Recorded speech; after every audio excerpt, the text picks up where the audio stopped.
Hey Winter, hey Kurt Vixen. Drop a one if y'all can hear me. I'm finna go put some coffee in this cup. Ooh, I gotta sneeze. Good evening, good evening. I'm sorry I'm late. I'll be right back.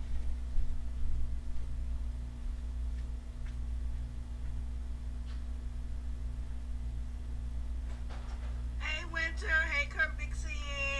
Drop a one if y'all can hear me. I'm finna go put some coffee in this cup.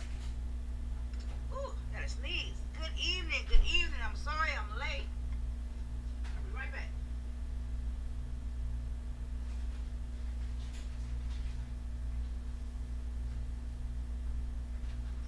Hey Winter, hey Kurt Vixen.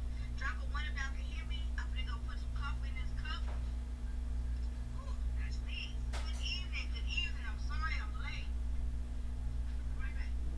Here I come, here I come, here I come. Okay, I think I heard my phone on. All right, so I see a one, so the sound is okay. Hey, Daniel. Y'all, I know I say this all the time, but I'm going to say it again now. Tonight finna be so good, because guess what? Boy, oh boy, oh boy, do we have the footage, okay? We got footages, okay? Lots and lots of footages. So welcome to my channel. I am Demetra Lit All Day. This is Trial Watch with Demetra, and we're currently watching the state of Ohio versus Quinton Nixon. We are deep into this case, this trial. We're actually on part 7 tonight. If you have not been joining us for these lives, what's the problem, right? Check out the playlist. It's parts 1 through 6 in there. You want to catch up, know the ins and outs, because this is one heck of a trial with all types of all types of turns and twists and peoples and a bunch of drugs, sex, and guns, right? So let me see. I'm trying to share the live. Let me go ahead and monetize my live. But tonight we're gonna hear from the ME. We're gonna hear from a CSI detective. We're gonna hear from a EMT. We're gonna see footage in the EMT. We're gonna see footage from at the hospital. We're gonna see footage of the cops when they pulled up after the shooting. We're gonna see, it's a lot, okay? It's a lot of different evidence, a lot of different footage, body cameras, pictures, experts, and not even like the boring ones, but like the good ones, right? What else I'm finna tell y'all? I'm finna, hold on, let me see. I think tonight I got the part, yeah, we're gonna hear from the SWAT team that actually got him after he had made a run for it, and we're gonna see that video. It's gonna be some good stuff tonight. So let me go ahead and real quickly do this, because I cannot talk and do two things. I can't do that at one time. So give me 1 second. YouTube Analytics. Give opportunity for people to get up in here. Today was my little grandbaby birthday. I might have to post a little picture on my members wall. She looks so cute. I did her hair so cute today. Now them parts, them parts wasn't parting all that great, but it looks so cute anyway that, hey, I think she had the 4-year-old blues. She was whiny a lot today. Very, very whiny. I think the folk that I don't know what they call fearsome 4. I know it's the terrible 3s. I don't know what they call 4. Okay, boom. I just did the monetization, so that's done. All right, so I was trying to give people, a couple of folks, opportunity to get up in here. I don't know what's going on in the streets. There's been a lot of stuff going on, but hey, I just have been busy today. So let me pull up this screen. That's not the right video. Let me get this ready. We gotta start on M. Hey, Silky Blacks. You haven't missed anything yet. You haven't missed anything. I tried to go ahead and share it on my wall, because I know last night the notifications wasn't notificating. You know what I'm saying? I hope y'all had a good day. We halfway through the week. For any of my lit laners and pit crew in Florida, we finna ride this storm out together. I hope you prepared. We're gonna have a send prayers up for you and yours. Okay. Let me see. M is the first one. So this is M. Let's say play. Okay, I'm pulling up this footage here. Okay. Let's see. Let me cut the eye on.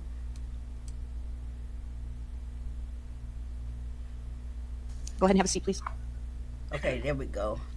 So it's gonna be working. Let me know y'all can hear it. Put a 1. Will you state your first and last name? Spelling your last name for the record. Dr. Christy Waite. No, I'm in Texas. W-A-I-T-E. Where are you employed, Dr. Waite? At the Summit County Medical Examiner's Office? Okay, how long have you been there? The speed. 9 years. Oh, right. And what is your position at the Summit County Medical Examiner's Office? I'm a medical examiner. And are you the medical examiner? I'm one of 3. All right. Pause. No, I live here in Texas, but I know. I think I know at this point. I know I have more than 3, but I know of 3 lit laners and pit crew members who let me know. Hey, Lady Steph. Hey, Lady Steph. Good. I was waiting on you. What's up? Living my best life, OG. I was waiting on you. You know, I'm waiting on a couple people. We've been riding this trial. We've been on this trial. Okay, the lit lane jury box has been all over this trial. So let me cut on my light. I'll be right back. Okay, cool, living, cool.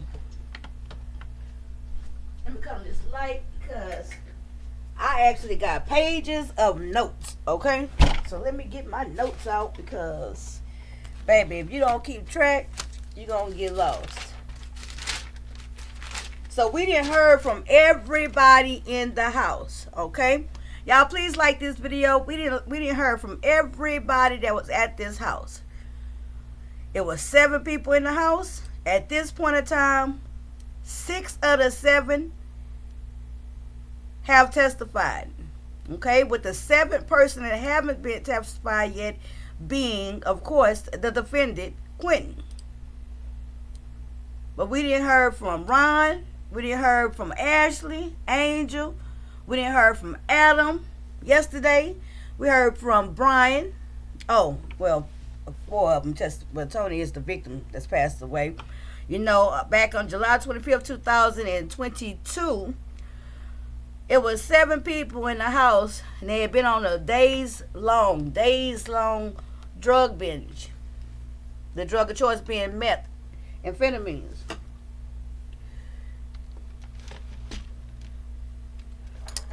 Put a house and 7 people that's on drugs all together, and it may be a problem arise, and it was a problem arise.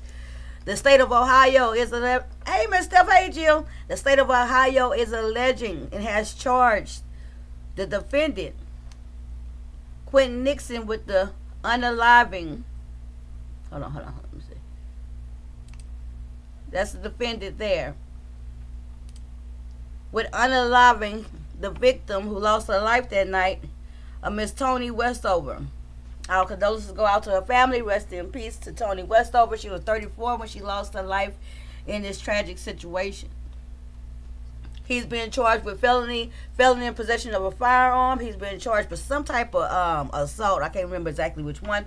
And he's also been charged with murder. Well, the reason why I picked this case is because the defendant, Quinton Nixon, has chosen to represent himself. This is a pro se trial. He is representing himself, no attorney. He only has a court advisor there, but he is putting on this case. Okay.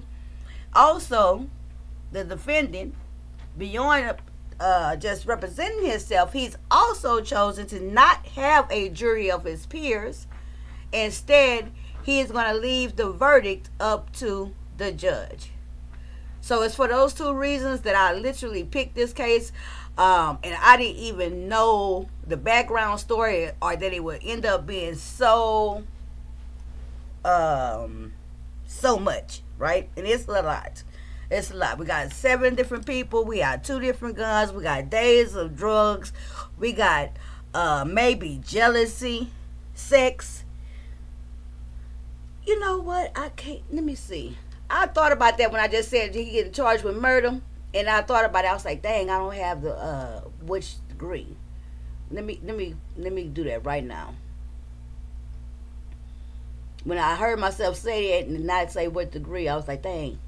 Okay, here we go. Dang, it just say charged for murder on here too. Now this is what they say on court and trial. It say Ohio man Quinton Nixon, 31, was arrested in August 2022 following a standoff with Akron police for allegedly shooting and killing 34-year-old mother Toni Westover. Westover was found dead inside a Kenmore home in July 2022. Police searched for Nixon after receiving several tips about his whereabouts and eventually found him hiding inside a University Park attic. Nixon was charged with murder and will represent himself during the trial. He faces life in prison. Now, what I don't see is what degree. Let me look here. 'Cause I'm waiting on Renee. Let me see. And Sunshine. Let me see. Quinton Nixon. I'll go to the court TV. Y'all, the trial started back today. Remember I was telling y'all how it was like a break in the trial and it hadn't showed up?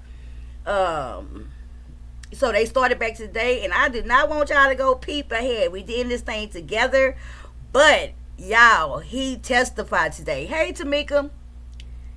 And so I just cannot wait. I did not cheat, and I didn't look at it either. But he testified today, and so that's why we really got to get caught up. We're not that far behind now at all. Thank goodness they took a 2-day break. What's up, the Beef Sector Podcast? If it's life in prison, it has to be first degree. I'm on Court TV right now. Let me see. Let's see. Okay. It say Nixon is facing trial on multiple charges, including murder. They're not saying what degree. Excuse me. They're not saying what degree. Let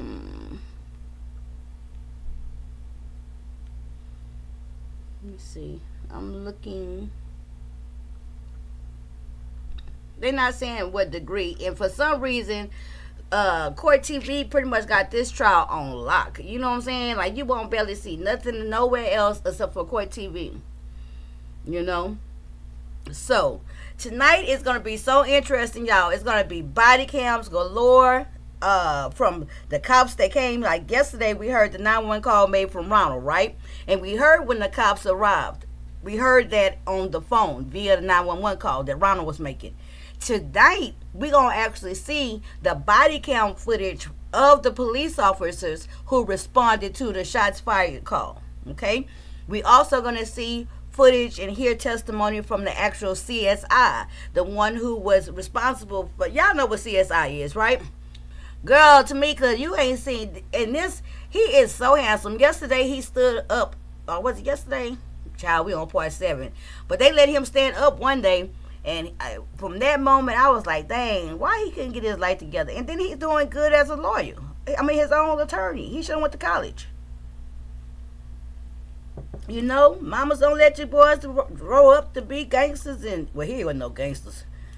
Drug heads and dope heads and all those things, right? Let me take this down. And we also going to hear tonight from the SWAT, one of the SWAT team. You know, 2 of them. We're going to see footage, y'all, of the him in the ambulance. We're going to see footage from the emergency room. It's a lot of evidence for to be shown. Okay, period, point blank. It's going to be a lot of evidence. And one of the things that Lit Lane Jury Box been over here talking about, we didn't talked about it and mulled over it and debated it. We're going to be able tonight to see about those bullet, which direction the bullets came from, so we can finally find out if Adam shot a bullet in off that outside on that balcony. We didn't talked about that several times. I do believe during this CSI testimony, we gonna find out. Okay? So we gonna get started here. I was trying to wait for a couple more people, but it's not fair to have y'all waiting. So let's get started here. Let me open this up. And on the stand now is the medical examiner. I think and she's not gonna be that long. It'll be long enough for people to come in here. And she ain't that boring either. Did I push play?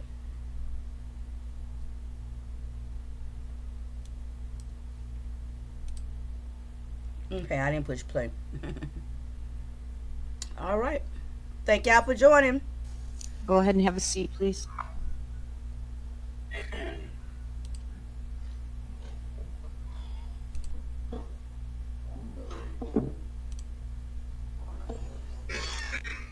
will you state your first and last name, spelling your last name for the record? Medical Dr. examiner. Christy Waite, Waite,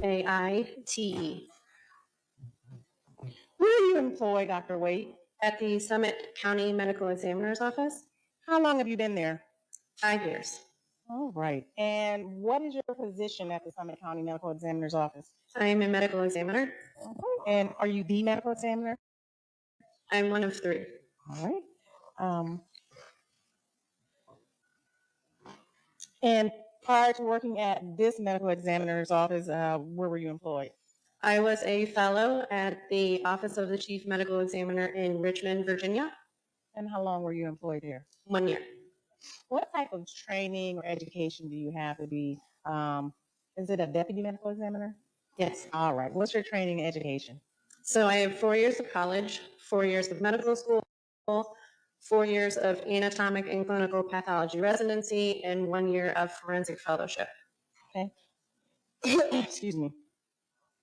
And are you a pathologist as well? Forensic pathologist, yes. What is a forensic pathologist, or what does a forensic pathologist do? So forensic pathology is specifically the study of cause and manner of death. We perform autopsies as well as investigations into natural and unnatural deaths that fall into our jurisdiction. We do that by performing autopsies, external and internal examinations, doing reports, taking photographic evidence, and determining cause and manner. All right. And you're a licensed physician as well? I am, yes. All right. Have you ever testified in court as a pathologist before? Yes. She look like she put in a lot of Approximately how hours. many times? Like Over a lot of 10 hours. She got here some bags in under Summit her County eyes. as well as in Virginia. Okay. And in those instances, were you certified as an expert in the area of pathology? Yes, I was. All right. All right. Dr. Waite, I would like you to go over how an autopsy is conducted at the medical examiner's office. So if a person dies in Summit County and they are either not attended by a physician within the past year, or they die of unnatural circumstances, they arrive to our office and we do an investigation. So first we gather all of the information that's relevant pertaining to the case, where they were found, stuff like that. So a scene investigation is done usually if they're not transported to the hospital. So when they get to our office, we do an external examination first. We take photographs of how they arrive to the office with all their clothing, everything like that. Then we remove clothing, take more photographs, diagram everything, examine for external injuries, anything unusual or identifying like tattoos. Then we do an internal examination. We open up the body cavities, remove the organs, as well as open up the head, remove the brain. Lady go T, through the we just organs, started. dissect things. She just and giving determine cause her and this is manner the of first person, and she just giving her credentials as Is a medical there, examiner. Is there any laboratory? So nothing about the trial per se yet. So you're not late. You good. testing done as well? Yes, so we do oncology testing, either on blood, urine, or whatever fluids that we can obtain.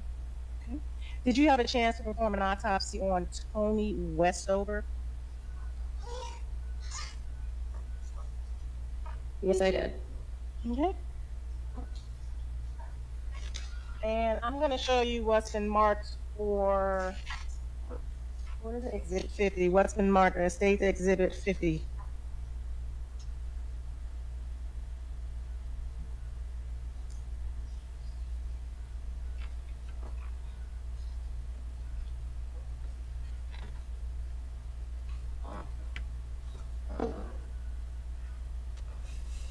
Now she just not starting to talk about the case. Uh-oh. Okay. Look, hit mute. Hope you had a good day today.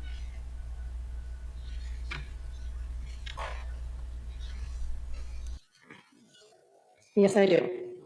What compromises, well, first, how are you able to recognize that exhibit? So this is the investigation report, my autopsy report, as well as the toxicology report for the case. Okay, and is your signature on that report? On the investigation report as well as my autopsy report, yes, it is. Okay. And is that a fair and accurate depiction of the report you generated? Yes, And are these reports generated in the normal course of business at the medical examiner's office yes, they are. and kept in the regular course of business as well? Yes.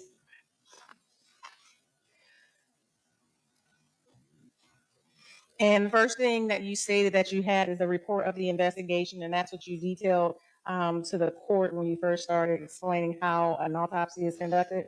Yes, so the investigation report is our investigators who get the call of death. They gather the information of who is reporting the death, the name and date and location of the decedent, just general information pertaining to the death. In this case, do you know how Lady T, you we gonna get a lot of new identified footage Tony tonight. Westover? She was identified by radiology means. So I examined postmortem and antemortem radiology and compared the two and made the identification myself. Now, in this case, did she come straight to your office from the scene, or do you know she came from a hospital?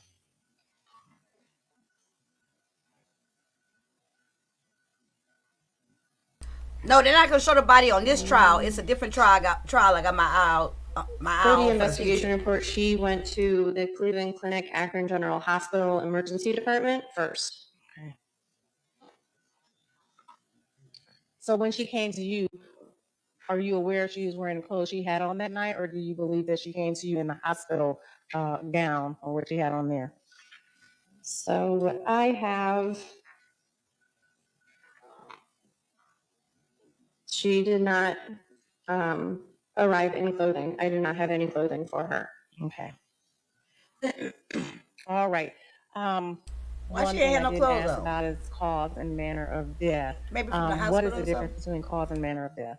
So a cause of death is how somebody dies. It can be cancer, it can be the flu, it can be hanging, it can be fentanyl intoxication. So all of those things cause death. The manner of death differs, and there's only a certain number of manners. So it can be natural, which would be cancer or the flu. An accident, which drug overdoses and motor vehicle accidents fall into accidents. Suicide, somewhat self-explanatory. Homicide is death by hands of another, is a medical definition. And then there's also undetermined, where we either don't have enough information or we have conflicting information and we can't make a determination. Okay. Now I would like to talk specifically about the autopsy involving Tony Westover. Did you 26, 2022? Yes, I did. And did you prepare a PowerPoint to assist or aid your testimony I today? wonder why she Yes, came I up in did. there naked. I'm going to show you what's been marked as State's Exhibit number 51. How do I get it? You have to sign that.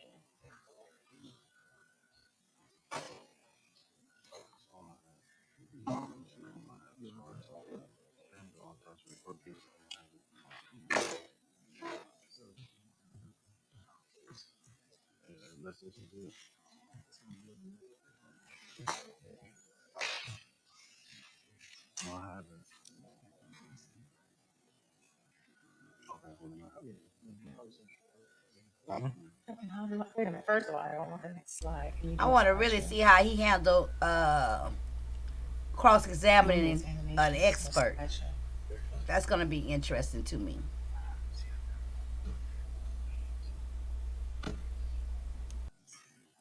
Okay, thank you. Okay, can you turn, there's a swivel screen. If you want to turn that towards you, you'll be able to see what I'm looking at.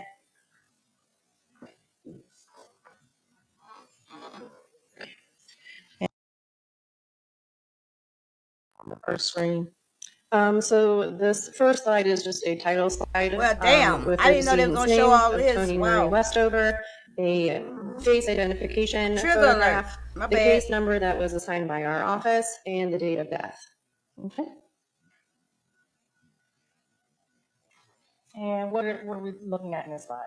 So these are 3 pictures of her right hand, the back of the hand, the top of the thumb, and the palm, all of which are depicting that there are no injuries on her right hand. So no defensive type wounds. No. And the left hand? Again, 3 photos demonstrating no injuries to the left hand. All right. And again, no defensive wounds on her left hand. Correct. Is it standard that you take photos of the hand? Yes, it is.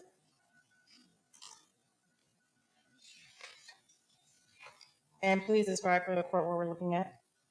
These are 2 photographs of a gunshot wound to the back of the neck. So A is a further away photograph showing more so of a general location, and B is a closer up image of the gunshot wound.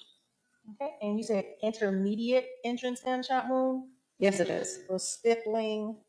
Well, let's break that down a little. What does intermediate entrance gunshot wound mean? Intermediate. So an intermediate gunshot wound means that there is stippling surrounding the wound, and stippling is particles of burnt and unburnt gunpowder that then partially burn the skin and leave a mark. So it cannot be wiped away. It is not dirt. It is gunpowder.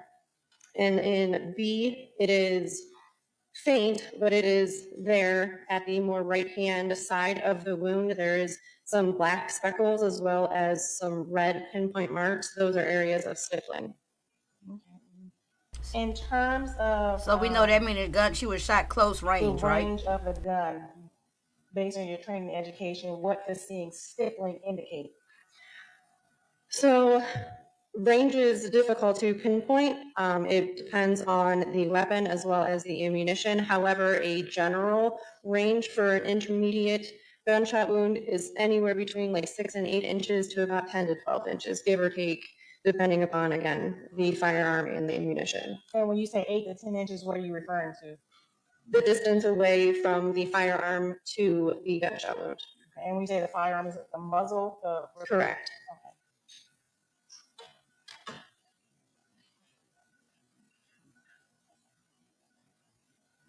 From the stippling, can you, based on your training and education, get or discern how the gun was pointed from the stippling wedge or from the stippling? So this stippling is generally on one side, and it is kind of conical in shape. If you were to look at the wound as a clock, it is generally about from the 1:30 position to about the 3 to 4 o'clock position. So in this instance, because it is only there, I can somewhat discern that the gun may have been held at an angle, but still close enough to leave stippling. Okay, and when you say at an angle, can you describe it? Girl, I was tired last night, Silky, after I was finished. So if Objection, Your Honor. basis. She was not there, and she is not investigator. This is Child. Overruled based on her training and education, she can opine her position as to the gun and the angle of the entrance wound. Go ahead, doctor. So due to the He stippling, tried and it. because it is a conical shape coming from the wound, to make this conical shape, the gun is usually held at an angle, which doesn't allow anything from like this side to impart, and it only imparts at where it was deposited. Thank you. May I ask a question, Your Honor? Can you, are we able to circle and do stuff because of the PowerPoint or no? I don't know. I hit the annotate. Well, we're about to find out. Thank you. Okay, so if you can see those pencils, okay, if you touch one of those pencils, can you circle where the stippling that you were talking about is? Is it working? Oh, it is working. Did y'all hear that big yarn? That was not me. That was probably the prosecutor. She a trip. All right, and I'm gonna go to the next slide. So can you hit clear, please? He was Thank you. practicing his Will you please objections. describe for the court what we're looking at? So these are two photographs of the projectile that was recovered from within the decedent. The first photograph is the projectile itself that was recovered. The second photo is a X-ray showing the projectile within the body.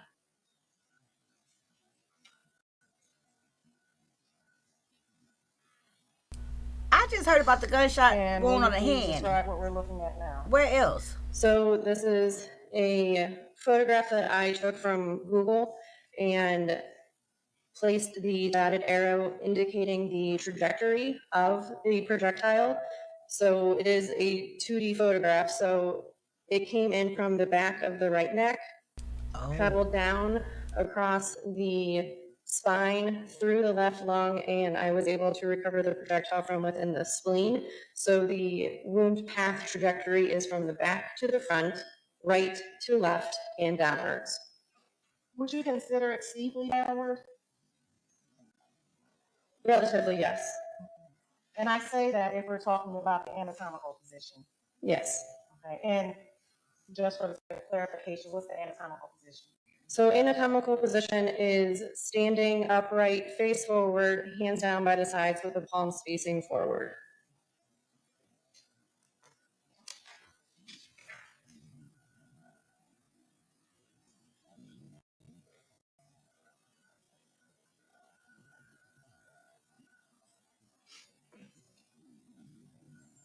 Okay, now with this trajectory, will you please describe the associated injuries that would have come from this bullet?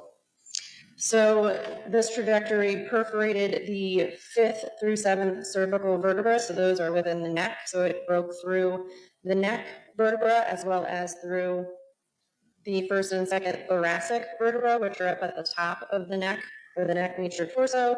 It went through the spinal cord, the left lung, the diaphragm, and the spleen. What effect, if any, would that have had on breathing for the diaphragm?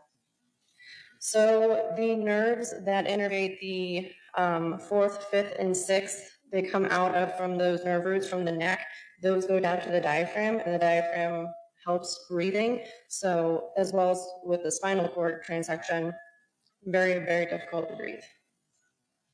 And can we talk about the amount of blood that was found in her body? So there was 1,000 milliliters within the left chest and 50 milliliters within the abdomen.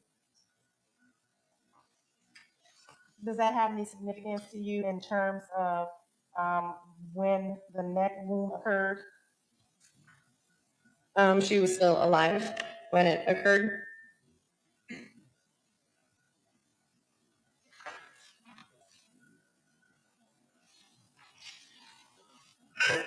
Will you please tell the court what we're looking at in this picture? So these are two photographs of entrance gunshot wounds to the inside of her left arm. Hey, Diamond. I imparted the arrows to indicate the direction. Medical examiner on the stand. The first wound depicted in picture B is the one that's up closer to her armpit.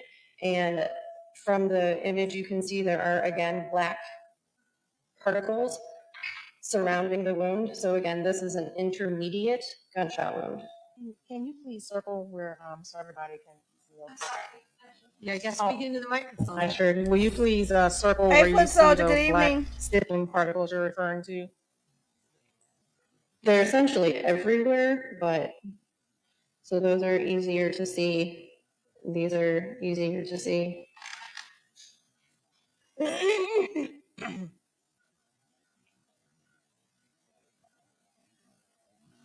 And can you hit clear, please?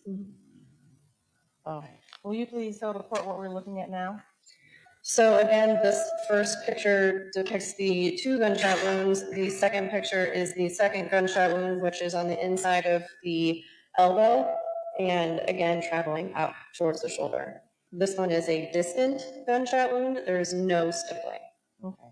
And in terms of, can you say what is distant or what is meant by distant? So distant range means that there is no evidence on the skin indicating a closer range, as in like a close range or intermediate range. There could be clothing blocking any further evidence, but it is also dependent upon the firearm and the ammunition. Distant is generally about 12 inches or so, give or take, away.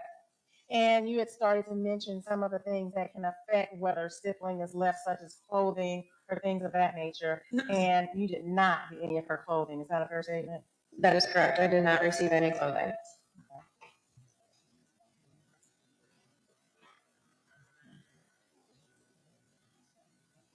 Were these fatal? Would these be considered a fatal or not fatal injuries? The wounds to her arm are not fatal. Will you please describe for the court what we're looking at in this photo? So these two photographs demonstrate a possible association between the most medial gunshot wound, so the one that's closer to the armpit. That wound has stippling surrounding it, and there's also stippling on the front left of her neck. So it is a possibility that these findings are related. So her arm could have been up in the situation where stippling was able to deposit on her neck from this wound. Okay, and you just did a demonstration that her arm could have been up like this. Is that what you just did? Yes. She is killing me with all that noise. That is not me. That's the prosecutor. She got a frog in her throat. Okay. All right, will you please describe for the court what we're looking at? So these photographs Sneak a throw are about of me. the projectiles recovered within the left shoulder. The first is a X-ray demonstrating the multiple projectiles within the area. B and C are the two different projectiles recovered. One was more intact, the other is more pieces of the projectile with the jacket. Okay, were each of these projectiles similar? These two are similar to each other, yes. They each have a more darkened jacket. Okay. And the Okay, so other one type of bullet so far. Two bullets. that we They saw, both the same that type one so far. have a black jacket with stripes. Can you discern the third one as well? Are we able to go back to that picture? We sure can.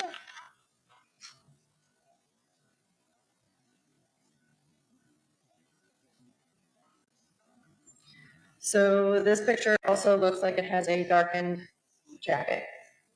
Okay. So that is the one that was taken, the projectile recovered from the spleen, that one right there, a darkened jacket with the stripes. Is that what we're looking at? Yes. Okay, now let me go back to the other one. Oops, sorry. And these are the ones that were taken out of the left shoulder? Correct. Okay. And that is a darkened jacket, and I say jacket, the projectile's jacket with the stripes on. Is that a fair statement? Yes, they all look similar. So far, all three bullets in her body they found was the same type of bullet, Can y'all. you please, Or describe for the similar. court this? So this slide is just a summary of the injuries that occurred from the gunshot wounds. There were fractures of the cervical and thoracic vertebra, which is in the neck and the top of the torso. Laceration of the spinal cord with surrounding hemorrhage. Laceration also of the left lung and spleen. That just means that they were cut through by the gunshot wound. The lungs were collapsed. There was blood within the chest cavity and the abdomen, and there was fractures of the left humerus, which is the upper arm bone, the shoulder. And what did you opine as the cause and manner of death in this case? So the cause of death is a gunshot wound involving the base of the neck and torso. The manner of death is homicide. And you were not there, you cannot say what happened. Is that a fair statement? Yeah, so let's not forget. So a couple of people testified it was 3 shots, then it was a few minutes passed, and then it was a 4th shot.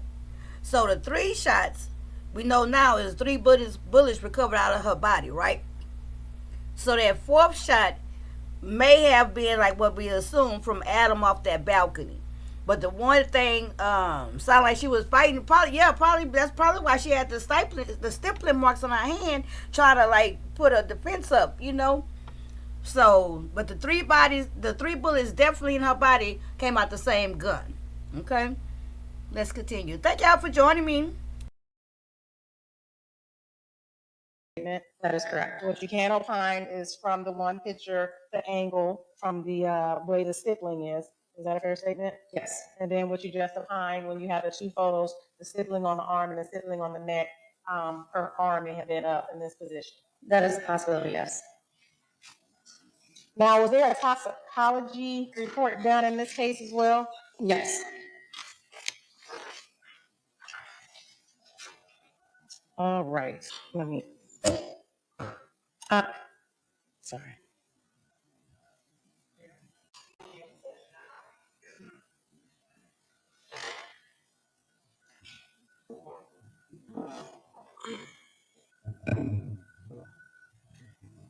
You did not perform that toxicology report, but you are privy to that toxicology report. Is that correct? I did not perform the testing, but I do sometimes interpret the results to determine cause and manner of death, yes. That toxicology report is part of safety exhibit 2. Yes.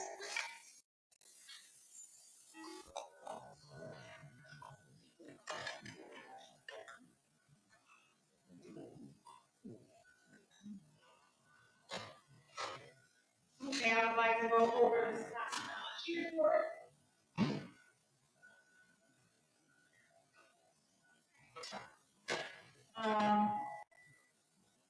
Who fills in the top part of the toxicology? I do not know if it is auto-generated from the information that's within the computer system or if it is manually input, but the toxicologist is responsible for making the report. And this report, toxicologist was in my will. That is correct.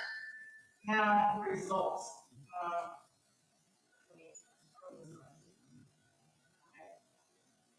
Ethanol. The sound is on their side. That's because she won't So talk no to the microphone. ethanol was detected. Ethanol is alcohol.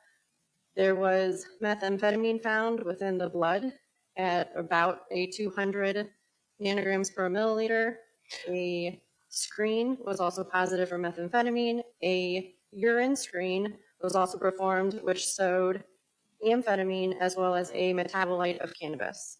Okay, so I would like to start back when you said in the serum / blood methamphetamine, 224.3 nanograms per milliliter. First of all, did I say that right? Is that nanograms per Yes. milliliter? Okay, is that toxic levels?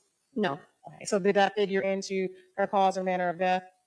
it did not help the situation, but it did not cause her death. Okay, and when I say toxicity levels, does that vary upon the person and their tolerance level?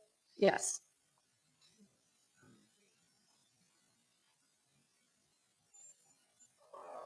And the methamphetamine, when you said it did not cause her death, but it did not help, does that contribute to maybe how fast or how slow an individual can bleed or bleed out? So methamphetamine can constrict blood vessels and can lead to possibly bleeding out faster. The next one is the urine screen. Well, no, serum screen positive for methamphetamine. So what's the difference between the first one and the second one? One just says serum, one says slash. So a blood screen, we use an automated machine that does a screening tests are very broad, and they will pick up a wide range of drugs or substances to quantitate after the screen. Once you find positivity upon the screen, you go back and you look for those drugs specifically to determine a concentration. And the last screen, urine screen. I'm trying to let her it says testimony just positive roll for through amphetamines. because we got some real good That's stuff coming up different afterwards. than methamphetamine. So amphetamine is a metabolite of methamphetamine. Okay. So what does that tell you as a professional when you find a metabolite in the body?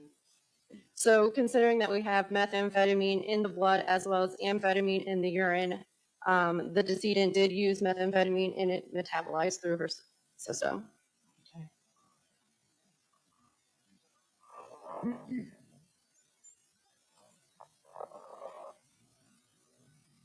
When you see that amphetamine, does that kind of tell you when or how recent the drug was taken? No, Did it have time to break down in her body? the methamphetamine did, yes.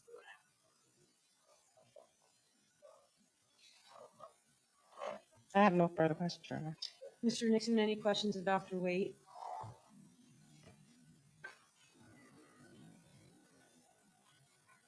Now, what is he finna ask this medical examiner? He already tried to object to her knowing about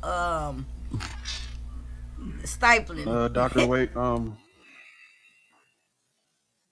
The defendant is, of course, defending himself for you guys who are in new to the your trial. PowerPoint, you use, I guess, the direction in which the trajectory of the bullet landed throughout the body, correct? Yes. Do you do that with trajectional rods, or Sometimes. were trajectional rods used in this case? I was not able to use a probe in this case. It is a wide pathway, and I do not have rods that are that long. You stated earlier, I'm not familiar with medical terminology, but you stated that anatomical position means the victim was standing up. So that is how we describe gunshot wounds, any type of injury. It standardizes everything because we do not know the position of the decedent nor how they were in the time or space of day when an event occurred. So we use a standard anatomical position to describe every injury in every case.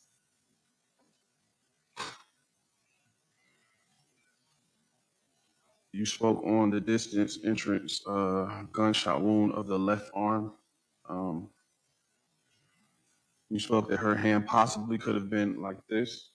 Correct, it is possible. Hi, it Sassy. possible Yeah, that he defended himself. That's one of her the hand reasons could I have been picked like this this? case. Yes. And he's not doing a horrible job either.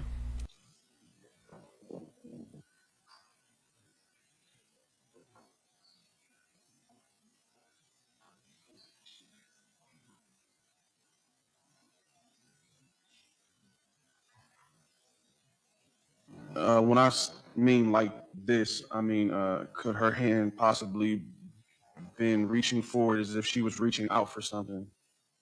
I do not know, but it is possible.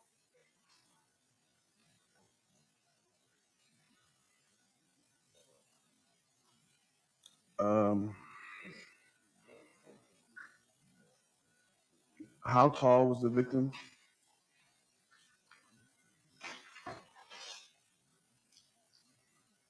The length that we recorded is 65 inches. Sassy, he has been kind of doing way beyond what we thought the first day. And if I was to tell you that I'm 5'11" and a half, how many inches would that be in medical terms? Huh? I'm sorry. Like, how tall would I be if in inches, since you didn't give me how tall she was in feet? If I was to tell you I was 5'11" and a half feet tall, how many inches would you think that would be? Thank you, Miss Me, So 5 times 12 for the is super chat. Appreciate 60 that, girl. plus 11, that would be 71 inches, I think, if my 71. math is correct. Okay. Shout out to You Miss stated Me. that the gunshot wound came from the base of the back of the neck and moved forward through the body. Correct. In your expert opinion, in your expert opinion, how are you stating, in your expert opinion, how is it that you believe the victim position was? That I do not know. Okay, so could this gunshot wound to the base of the neck possibly be done if a person was in A crouching position. bent down position from the front. See, okay, let me be quiet. Let me be quiet. I don't understand what you're, So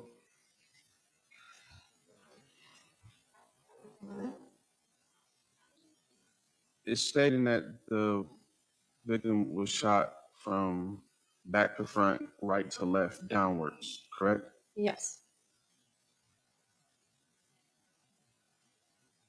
I would either, so that would mean that I would have to bend over her, taller than her, or No, not necessarily. Okay. Again, this is describing from anatomical position. So the Okay. entrance is in the back of the neck. The projectile traveled to the front, so therefore traveled from the back to the front. Okay. So where the decedent was positioned or where the shooter was positioned, I have no idea. Okay. Is it possible that this could have been done from the front of the body? Entrance wound is in the back.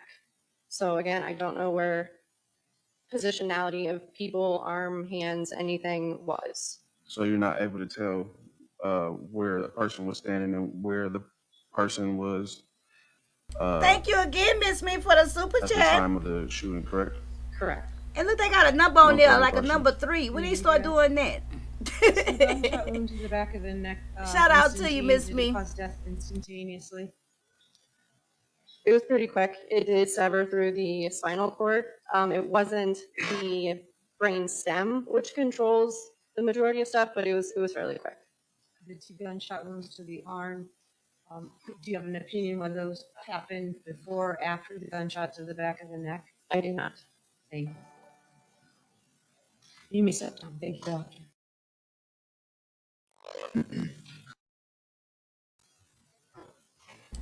Okay, so let's pause it right here, okay? Because guess what? This is the type of work that this defendant, who he doing pro se, been his own attorney. This the type of work he be putting in, okay? And you know, even though he the defendant here, I don't want to praise him. Yeah, I think it's saying that that it was your third girl. I think because you super chatted before, you know. So it's saying make sure I show you some love, child.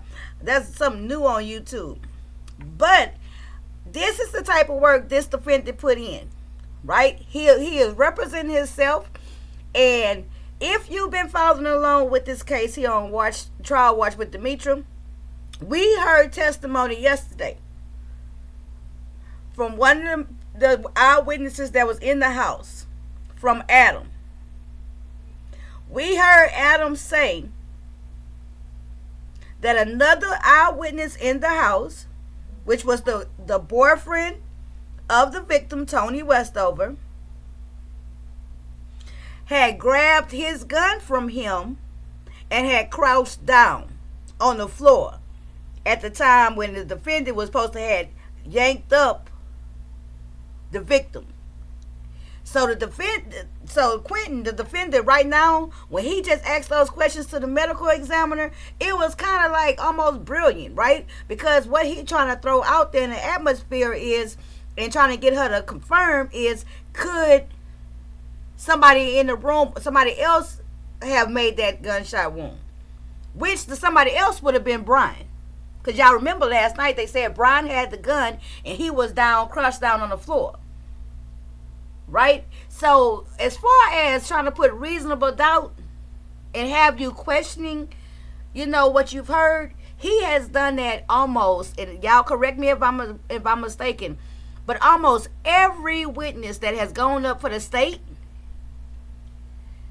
the defendant has actually been able to come in, cross-examine, and cast doubt. Okay, some attorneys don't even do that as much as he's been able to do this. If we didn't have, for me, if he wouldn't have said nothing about shooting this girl, if he wouldn't have said in his opening statement, I would have really thought he was set up, like for real. You know, because he's been doing a good job making me kind of question everybody else. Okay, let's get this going. So next up, I think we're gonna have our first CSI but maybe I'm wrong. But I know it's gonna be a police officer. But I think it's gonna be with the CSI. We shall see. So that was the medical examiner. On this live tonight, mostly all the witnesses are some form of law enforcement, and a lot of their testimonies are not going to be long, so we're going to start getting witness after witness after witness after witness. And footage after footage after footage after footage.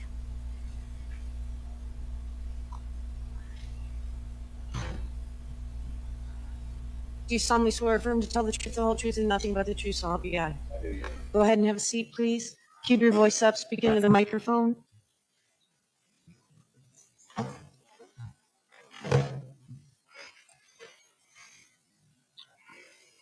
Okay, please state your name for the record and spell your last name. Zachariah Oles, O-L-E-S. This Where is you the work? male Akron prosecutor. Police Department. What do you do there? I am a patrol officer on midnight shift. How long have you been with the Akron Police Department? 4 years. And prior to that, did you have any law enforcement or military experience? Military, yes. And what did that entail? I spent approximately 5 years in the United States Navy, and then approximately 6 years in the United States Army. And when you joined the Akron Police Department, did you go through training academy? I did, yes. And are you currently a recognized certified law enforcement officer in Ohio? I am, yes. When you are working with the police department, who wear uniform as you are now, Yes, sir. and you regularly patrol in a marked cruiser with operating light, sirens, and insignia. Yes. Now, as a patrol, I want to take first off for in 2022. Who hit him aside Were the you working head? the same assignment you do now? Yes. And so that was still midnight shift back then. Yes. And did you work a regular part of town? Say that again? Did you work a regular part of town? Yes. And what was that? At the time, it was District 11. Okay. And what part of Akron did that intake cover? That entailed the Market, Arlington, and Exchange area. Okay. Oh, I thought they said this was in the Kenmore And at area. that time, did you have a regular partner? I did, yes. Who was that? It was Officer Film. And as a patrol officer, what do your duties usually include? Actively patrolling the area includes responding to calls for service and traffic enforcement, things of that nature.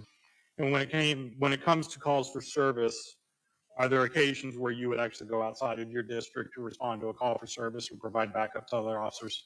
Yes, And does that just kind of depend on the nature of the call?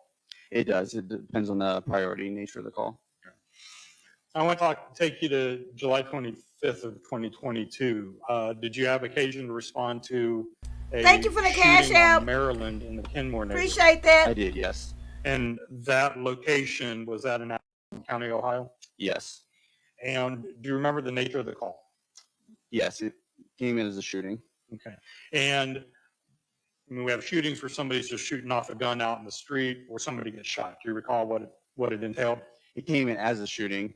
It's differentiated as opposed to a shot fired call. It's its own separate call. Okay.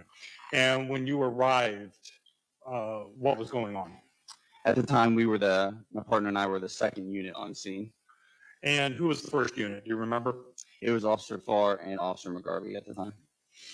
And the apartment that we're talking about, do you remember who made entrance first? It would have been Officer Hey, Terica girl. Farr and McGarvey were there Thank you first. for dropping by, And when you down. arrived, what did you and your And thank you partner for following along with us here in the We trial made watch. contact with that other unit to then go clear the house with them. do? And what does that mean, clearing the house? When we clear the house, we search for the suspect or any other potential individuals in that house. Make sure it's clear and safe for the scene to.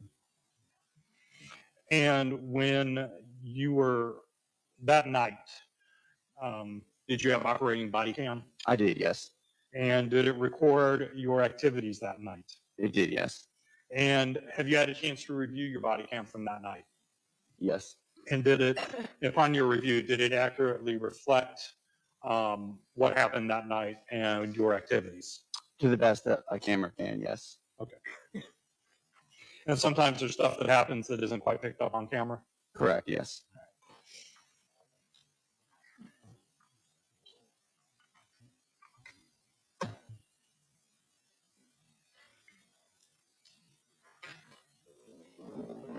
Your Honor, at this time we play clip from Officer Oll's body cam, the March States Exhibit 53, I believe. I have 52. 52. I apologize. Officer, that's on a swivel, so if you need to swivel that around. Thank you.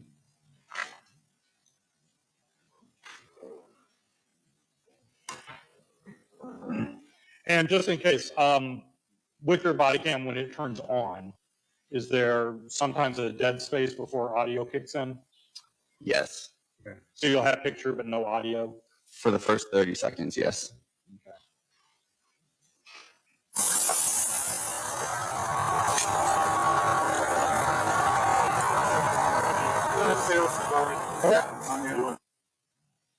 What's going on?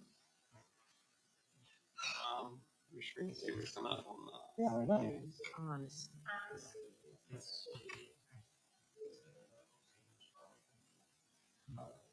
You have your, it's not the connection, it's your laptop. We have it set to, No. It's, I haven't done anything different. okay, you plug it back in.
The crouch position meaning, I'm back at my desk. Crouch position. He was to us. He was inferring to the fact that maybe that shot came from Brian. Remember, Brian was crouched down on the floor with Adam gun. So I thought that was kind of well played. The crouch position.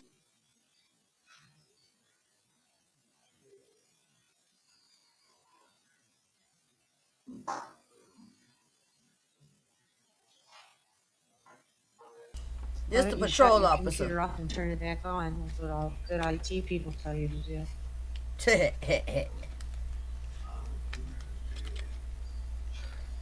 And Renee, I was telling everybody that tonight's gonna be a lot of footage, girl. We're gonna see a lot of stuff. And what kind of amazed me and Renee and everybody, when they first showed the medical examiner, they actually showed a picture of the victim. They actually showed a picture of her face and everything. And the medical examiner said she came in naked.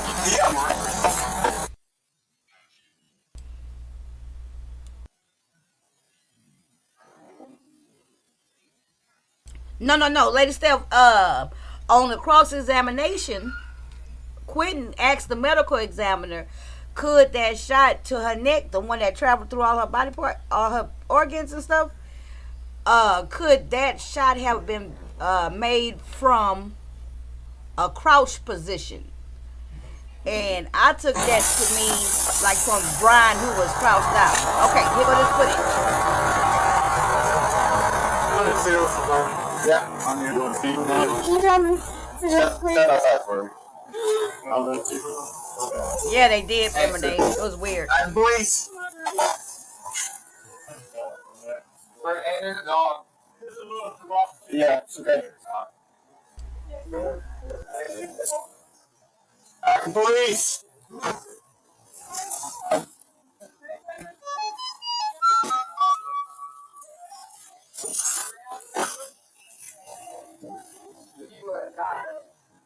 There's a back door open.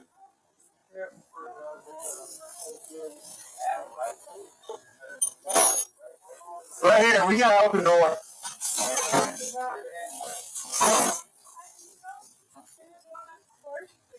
Is there another? Open back door. No. There's no one to make them up.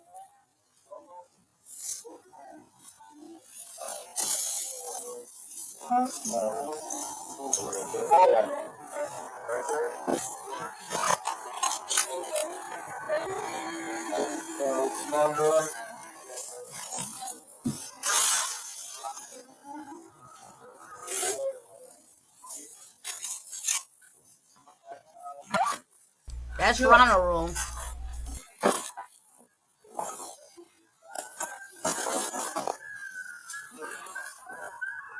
Shout out to the double steps. Are you gonna put on the sticky? Yeah, I tried. Can you check underneath that?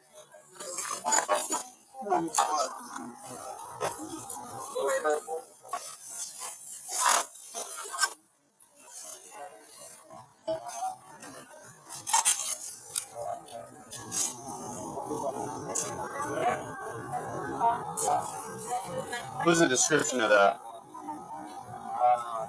So I want to pause it right here. So the victim on the floor right there. 2:18 for this particular video clip. At this point, a lot of people in the room. Can you just describe what's going on? So at this time, after we cleared and confirmed that the scene is safe, EMS was approved to come into the apartment and start working on the victim. Okay. And is that the end of, and so the EMS personnel, is that them in the middle of the screen? Correct, yes. Okay. And then the officer over to what would be the left of the screen, who was that? That's Officer Farr. And then the officer, I know his face is currently blocked, but standing on the right directly in front of you, who was that? That's his partner who came with him, Officer McGarvey. And to keep a pause, in the background lying on the couch, was that the victim? Yes. I didn't hear it. Looks like she got hit in the face.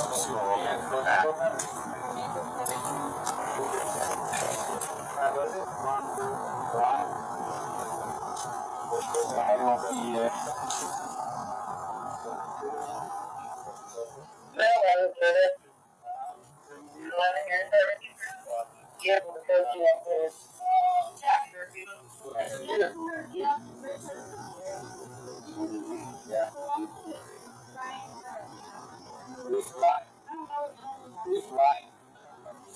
That's a whole time ago. She can't use part of this. So Ryan, Adam, we're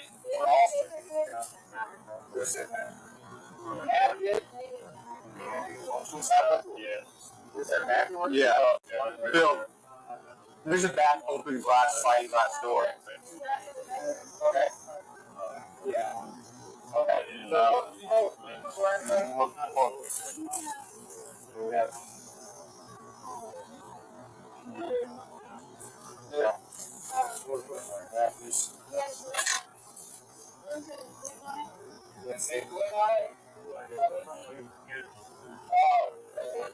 Where's he live? It's hard a little bit. What's that?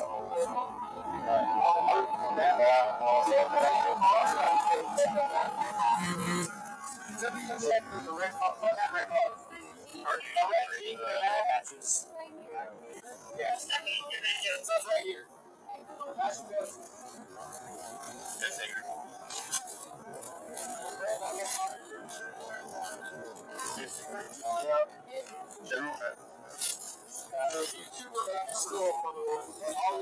Yes, general probably, yeah, that's what I do. Yeah, I got it.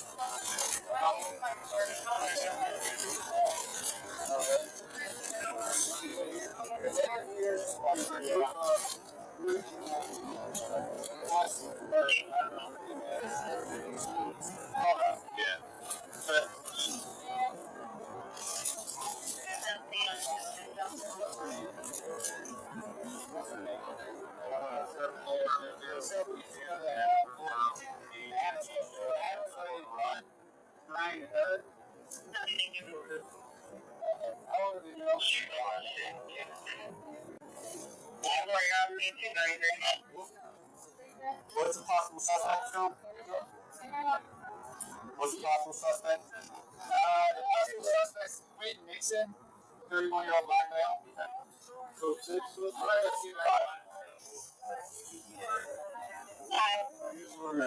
possible suspect is in the Quinton Nixon, 31-year-old black male.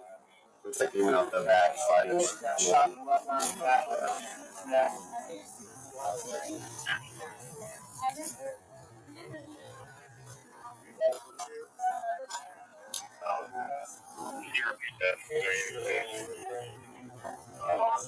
Quinton Nixon, black male, 31 years old.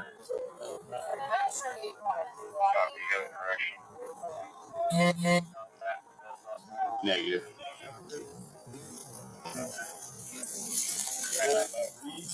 Yeah, hopefully that's.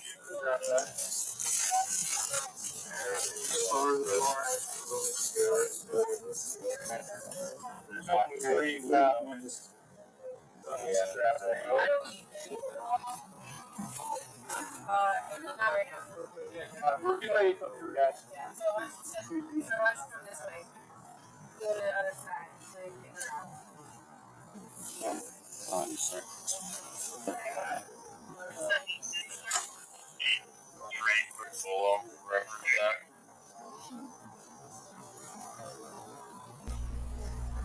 You talk about fighting for your life. He fighting for his life for him in his court. For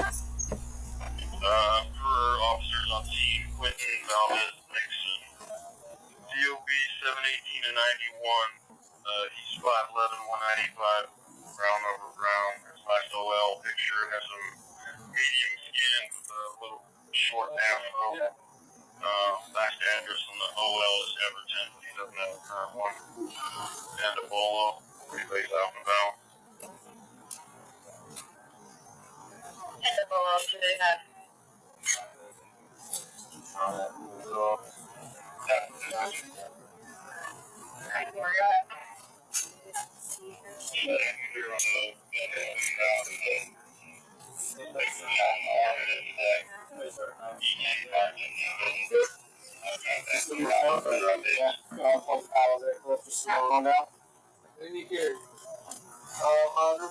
I got it.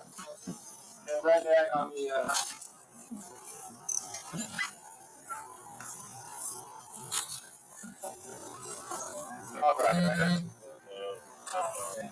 jump back.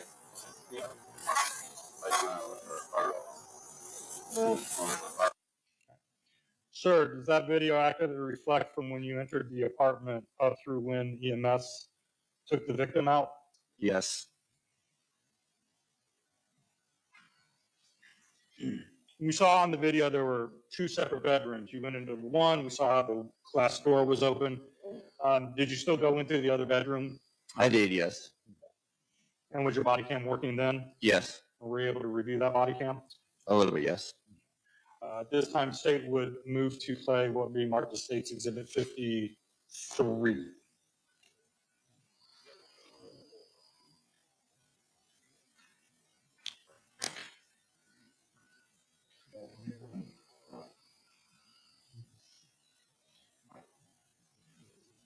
And just to pause for one quick second, back it up. At the time that you went in, later, could you have turned off your mic for your body cam? This Yes. angel room. And do you recall why you went into this particular bedroom? I do not recall exactly why I went into the bedroom.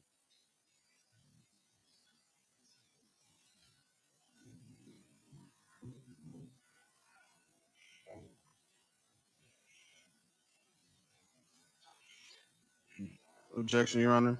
basis. I would ask that the prosecutor have the witness identify the exhibits he's testifying to. He asked him if he reviewed his body on camera. He said yes. And I do want to pause this right at approximately 27 Damn, seconds. his into this objection's clip. not working That for him objection tonight. is overruled. Welcome Go back, ahead. Lady T. The little black dot up here in the wall, do you recall that from that night? I do, yes. Do you recall what that was? It's a bullet hole.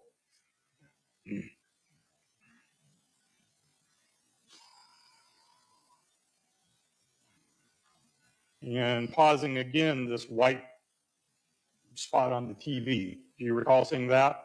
I do, yes. What was that? That's also a bullet hole.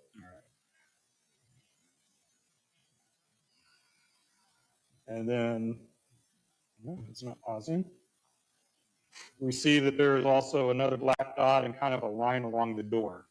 Do you recall those from that night? I do, yes. And That's what all did one those bullet, appear to y'all. be from your experience? A bullet hole. So from your experience, could it have been the bullet traveled through, raced down the door, hit the TV, and went into the other wall? Yes.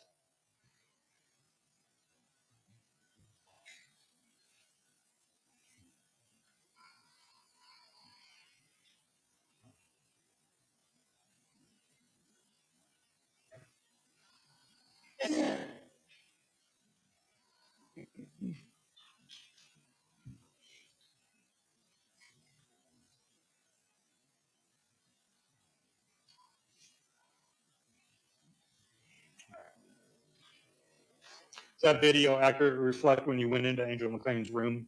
Yes. And then, Okay, y'all, I have to pause, right? Because right now, there's one bullet that traveled through the wall, skimmed the door, grazed Ronald on his chin, went through the TV, went through the wall. That's one bullet, right? If that's one bullet coming from inside the living room, and they recovered 3 bullets from the body, where does this 4th bullet come from? What cat you talking about, Lady T? I missed something with a cat. Did he say something about a cat? But where would this 4th bullet be from? Because it has to be a different bullet, because they found the bullet, 3 bullets, they took it out of the woman's body. Remember? We just heard that. And if this is a 4th bullet,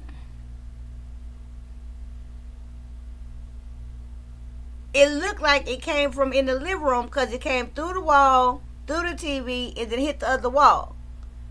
So if this is a 4th bullet shot from inside the living room, oh, a real cat? Oh, child, I missed that. But do y'all see what I'm saying? Let's continue. Let's listen. Maybe they're going to answer my question. But this sounds like a 4th bullet. Okay? in the course of your being on scene, did it come about to be known that a neighbor had a surveillance system? Yes. Was that the downstairs neighbor? Yes. Did you make contact with them? I did, yes. And when you made contact with them, did that neighbor access their system? Yes. And were they able to find video of people from that apartment? Yes. Were you able to observe that video as they played it? Yes. And did you take any action to try to preserve that video yourself? I did, yes. And what was that? I moved my camera to get the best angle that I could of his video at the time. And why did you do that? Just in case to preserve the video.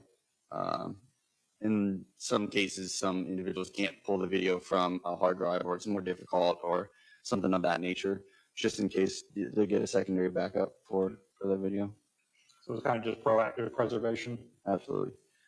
And was that recorded on your body cam? It is, yes. Were you able to review that portion of your body cam? Yes. And was it an accurate recording? Yes. So at this time, say we move what will be marked as State's Exhibit 54, Your Honor. Yep. on, just in case this. Oh, yeah.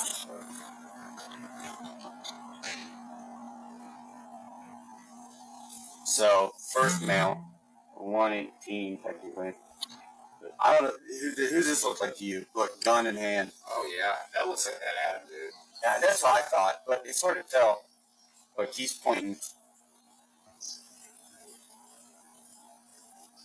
He turns. Is it champion? Yeah. That's what Adam, that's. Yeah.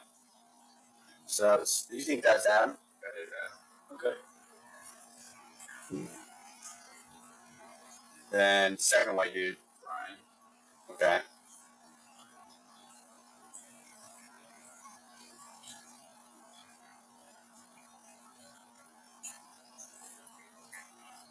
Yeah.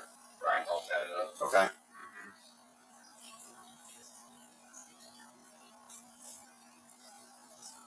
The neighbor got all the goods, okay?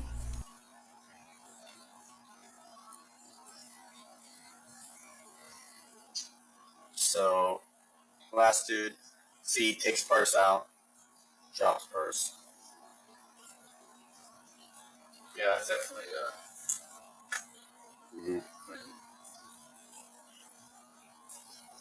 The female jumps out? Yeah, about 2 minutes later. Really? Mm-hmm. Is it that? What is Quinton doing? Why is he doing all The one this? that was seen. No. He left the purse. It's not Angel. Mm-hmm. Okay. Actually, go for your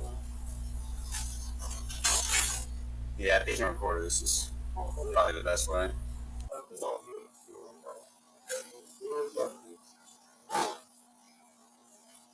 It's only quiet over here.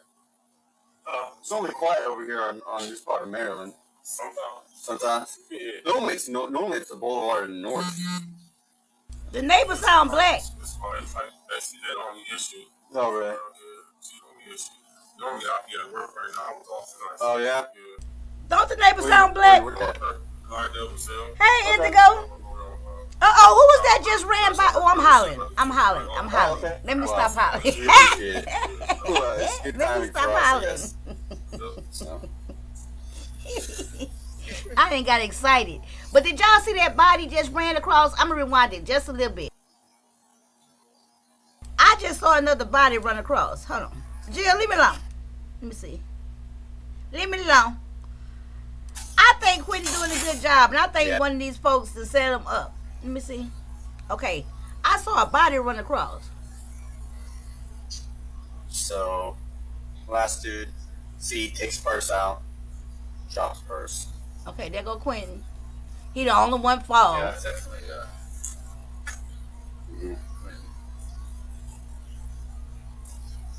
The female jumps out?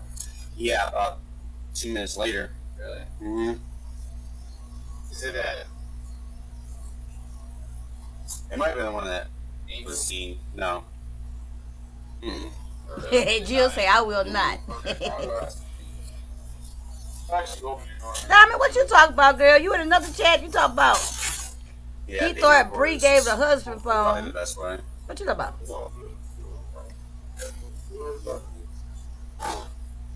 Okay, let me look.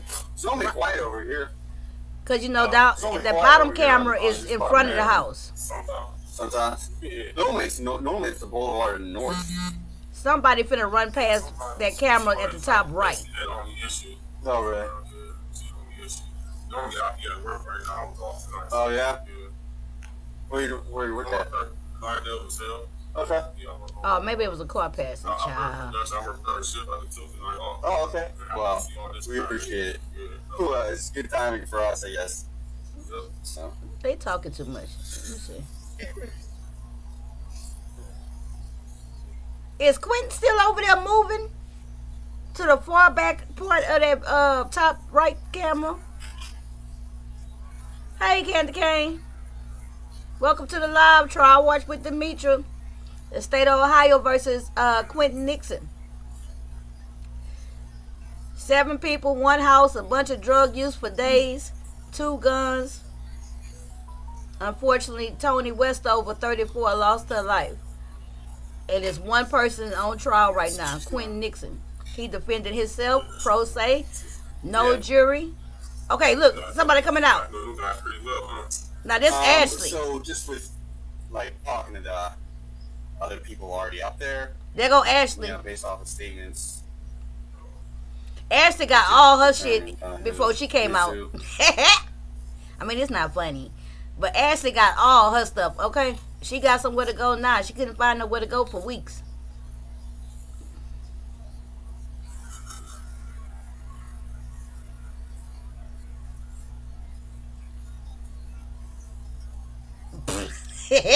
That's not funny. Oh my God. Let me hit mute.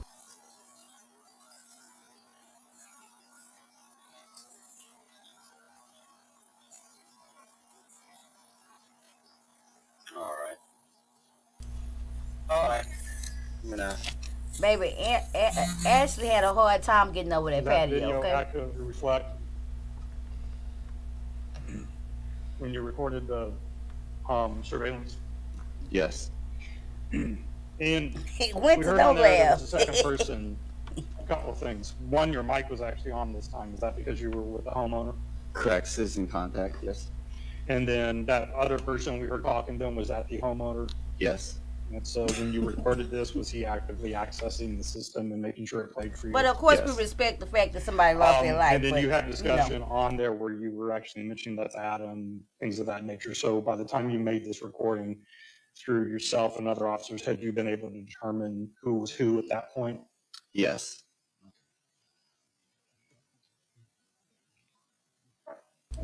The neighbor gave it all up, baby. He was identifying folks. The neighbor had cameras like it was a security room. All them multiple cameras. But I guess it makes sense to have all them cameras. The You got video- dope fiends living next door. That you recorded showed that it was. Hey, Saint City. 133. Were you able to determine why that was? I Thank y'all believe for because joining the the live. system was off due to daylight savings time. Okay.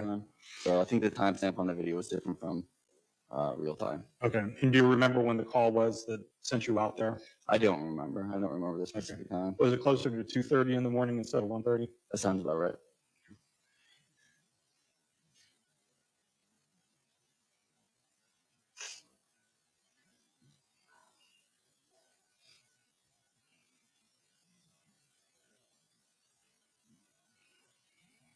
Tonight we seeing nothing but footage, pictures, body cam. When you went back through the choice to start the video where it started, how did you guys determine that? Do you recall? I don't recall. If he had the video already pulled up or the timestamp. Okay. But do you know approximately how far back, did you ever have a discussion with him about how far back he looked or in that regard? Do you recall? I don't recall. No. Nothing. Any questions, Mr. Nixon? But of course. Is your microphone? Yes. Yes, ma'am. Okay, we on cross-examination by the pro se defendant. No attorney, he defended himself. You were the first one to come in contact with, I believe his name is Lyndon Gale downstairs, the guy that had the actual cameras, correct? Yes, sir. And basically, just to clarify, you preserved the video on your body cam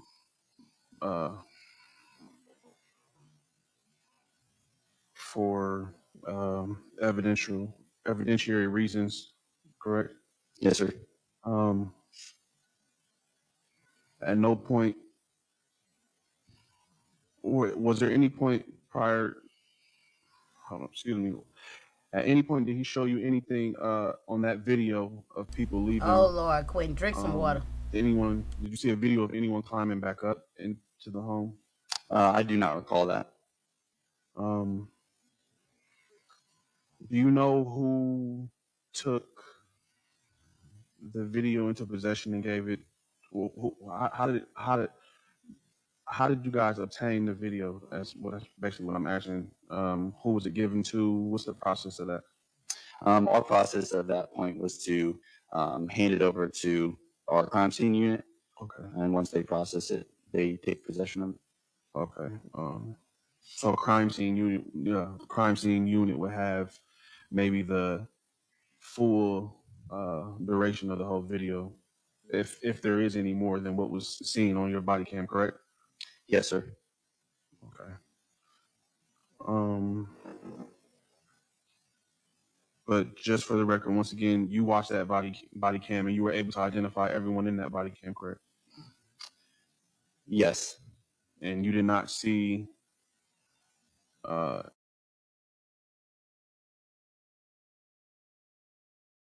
any male go back into the home after coming out.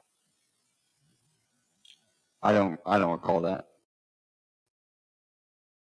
No. Okay. Thank you. No further questions, Your Honor. Okay, so he did that line of questioning because who was that said they went back in the house? Adam said that. And hold on. You did not video from before that clip. You did not. This way, see any okay. video from I gotta get before the that next clip. We just played. That I remember, no. And so had there been any video from prior moments of an individual jumping off of the porch or climbing back up the porch, was that something you saw? No. And was that something that you were told about at the time? No. Nothing further. Thank you, officer. You may step down. All right, so we're gonna get on to this next witness. Tonight is gonna be all law enforcement witnesses. Everybody got footage to show. So fasten up your seatbelts. We're gonna see a little bit of everything, including I do believe the SWAT. Now on this next clip, I'm gonna have to fast forward through his part because I don't know why. Oh no, that's not it. Hold on. Okay, boom. I'm supposed to be more professional. Thank y'all for joining. Okay, that was in. And so now we're gonna go to O. Now the next officer is a CSI officer. I want to take you to July 25th of 2022. Did you have occasion to respond to a shooting? Okay, hold on. All right. So here come an actual CSI detective.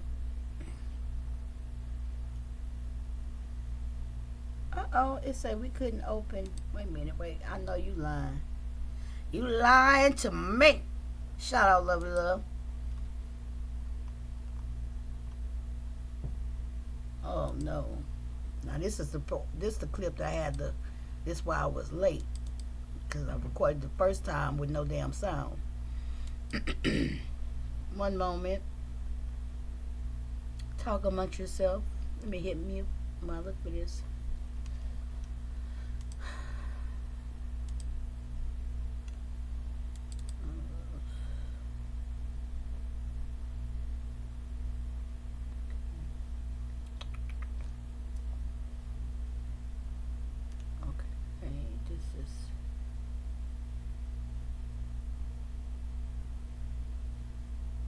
Okay, no, that's the wrong one. Oh, man.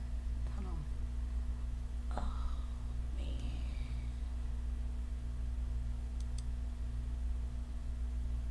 This the one. Where's it going? Kind of depend on the nature of the call. It does. It depends on the priority nature of the call. I want to take you to July 25th of 2022. Did you have occasion to respond to a shooting on Maryland in the Kenmore neighborhood? I did, yes. And that location. Boom. Got it. Got him. Okay. I have two. All right. Okay. Got Go ahead, it. Lauren, just take a short afternoon break. We're going till 6 o'clock tonight. They went overtime on this trial a I couple realize of that. Whatever you days. have today, we're getting through. Come on, thank you. All right, let's go. Do you solemnly swear affirm to tell the truth, the whole truth, and nothing but the truth, so help you God?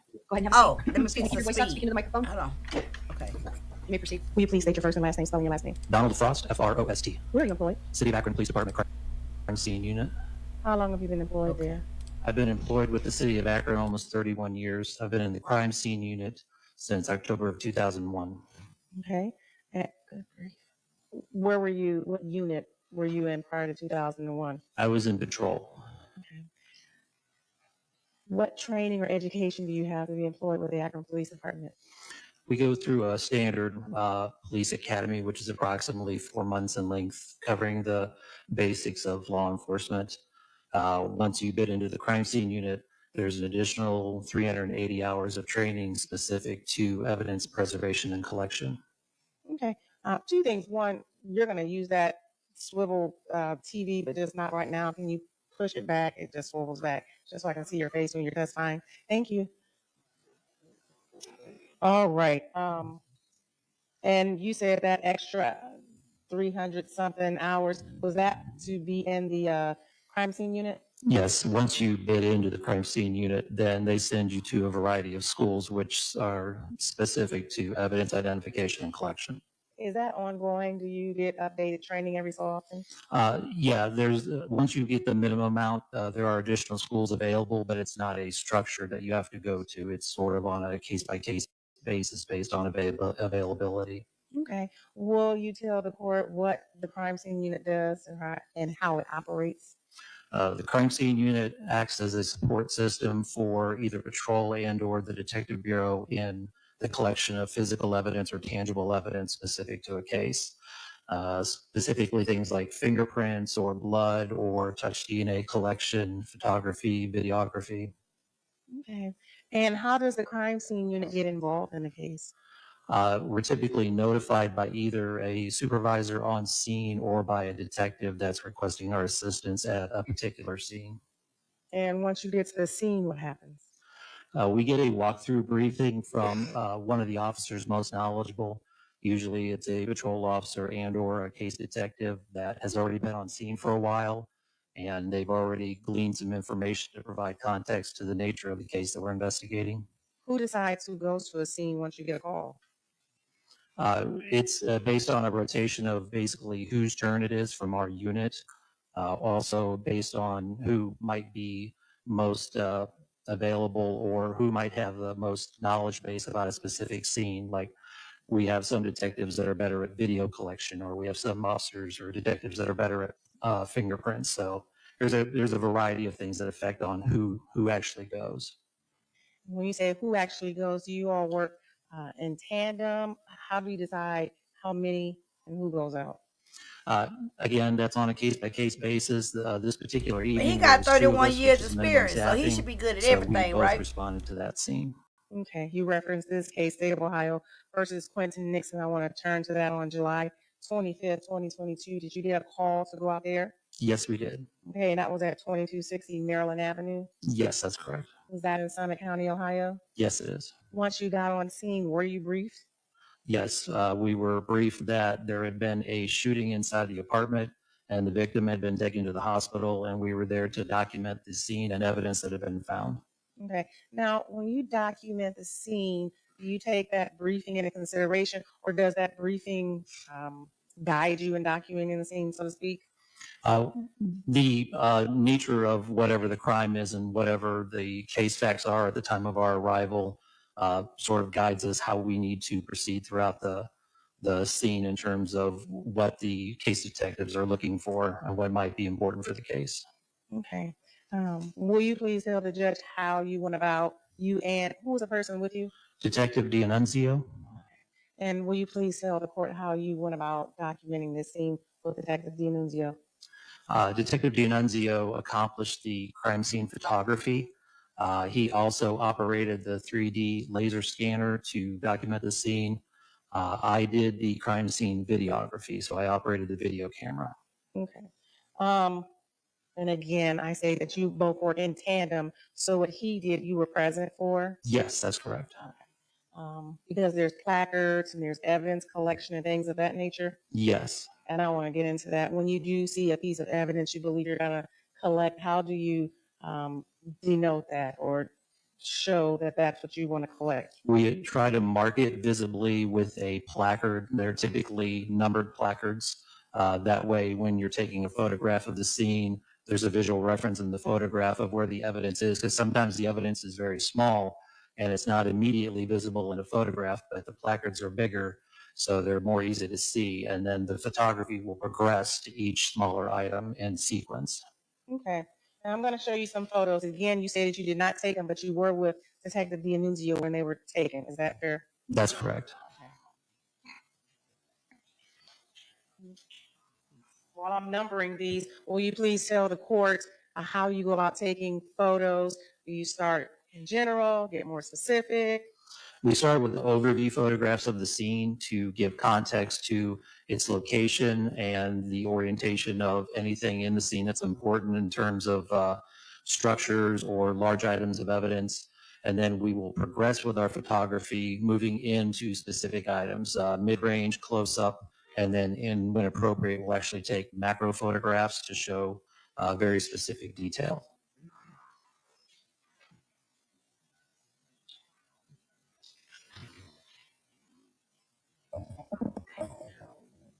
Will you please detail for the court how you take video as well? Video is accomplished very much in a similar manner in terms of overview, mid-range, and close-up. However, with video, we also try to do what we call panning of the scene. That's a slow movement laterally across the scene to show the interrelationship between different items or areas within the scene. One thing I like about they law enforcement and experts, they to the point. Not a lot of fluff. You may or may not know what these items relate to at the time. Is that a fair statement? That's correct. Your job is to document the scene. Yes. After you document the scene, do you have anything else to do with the case normally? We document, and then once we have completed initial documentation, we will attempt to identify and collect any evidence that has been found by patrol officers or the case detectives, or if we see something that is pertinent to the case facts as we understood them.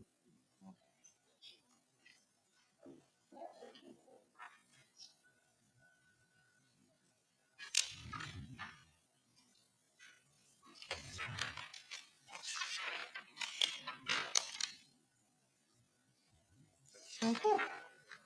I'm going to show you photos. Here we go with the evidence pictures. 57 to 72. A lot of footage. I hope they use the projection rods. The ME didn't use none, but I hope they use some with his stuff.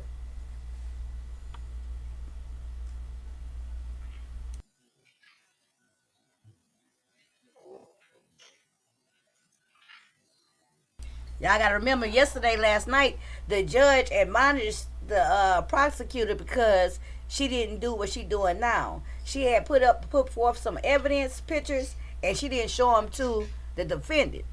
And so when the defendant objected to one of the photos because he said he never received that, he asked something, I can't remember. The judge overruled his objection, but she fussed at the lawyer and told her that she didn't show it to him properly like she was supposed to. So I bet she won't make that mistake again. Okay. Nah, Diamond, I'm just playing with you. But girl, I think you can tell by the Lit Lane jury box, we all watch a lot of true crime, okay?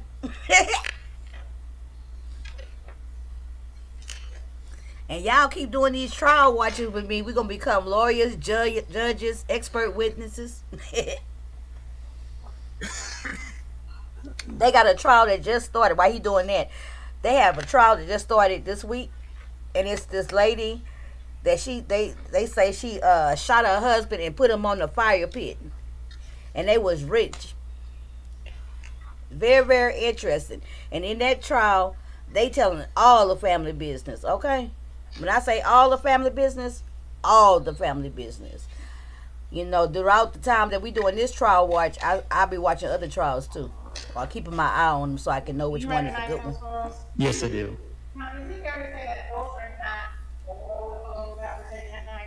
Yes, that's correct. That's the first time I saw they had other people in the court. Yes, that's correct. So I'm going to go through those. Showing you what the market states exhibit number 57. That's the ID number for Detective D'Annunzio. Whenever we initiate a series of photographs, we typically begin with our identification to show who is actually taking that sequence of photographs.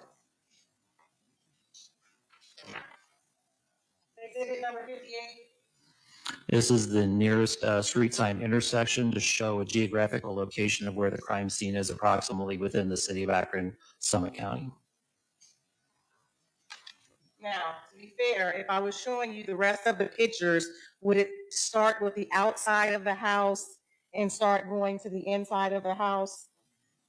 I believe that we photographed in sequence of the importance of preserving evidence because it was raining that night. So we typically start outside, and that night we probably would have done that as well, and then moved inside where the scene is more secure and less prone to be damaged by the environment.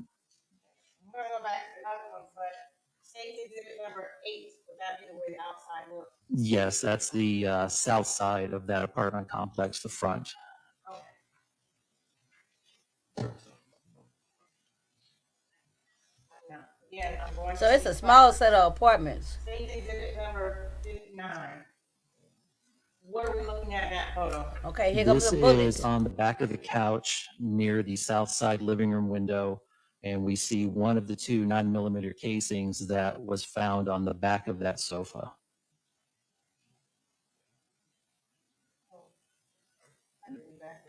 Sorry.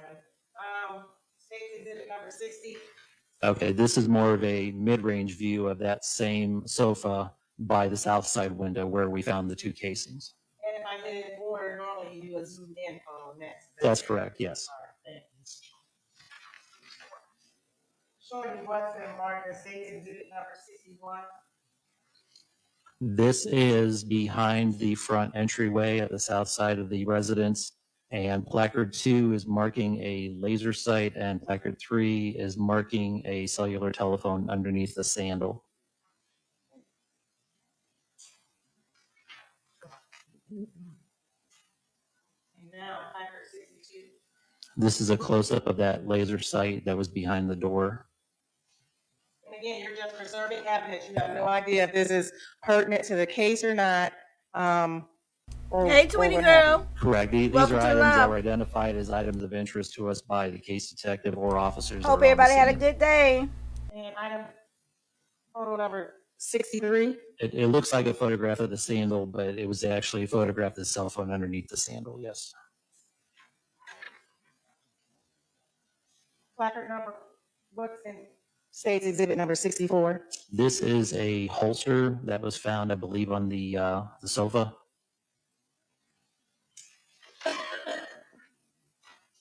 State's exhibit number 65. This is in the middle of the living room floor, and there's a cell phone that is on the floor down there underneath the table that was flipped. And state's exhibit number 66. This is simply a close-up of that same cellular telephone. Is that drugs next to the phone? State Y'all saw exhibit that number rock? 67. Was that meth? This is, I believe, in the dining room. This is a unfired cartridge marked as placard 6. Wait a minute. Pause. Hold on. We gotta pause. We got to pause right there. Let me rewind it. I'm gonna try to rewind it just a little bit, cause I want to see again what he say bullet number 6 at. This is simply a close-up of that same cellular telephone. Let me see. State's exhibit number 67. This is, I believe, in the dining room. This is a unfired cartridge marked as placard 6. Okay. So the reason why I wanted to see that is because this bullet is over there where Brian was at. Okay? So this is where Brian was crouched down by the floor. But it's an unfired cartridge. I don't know how that happens, but that's interesting. I thought it was a casing, but it's not. Okay, and when they say the revolver's casing stay inside. Okay, so this is where Brian was at right here. Okay? So that kind of would make Adam's story kind of correct and not a lie about for that little part right there. But let's continue.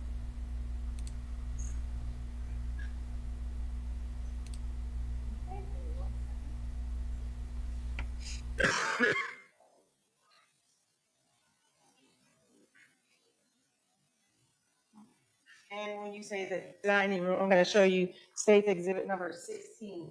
You see placard number 6 in there as well? Yes, underneath the one chair in the dining room adjacent to the front door, which we were just looking at. Okay. And you're calling it the dining room because there is a dining room table in there? Yes. Okay.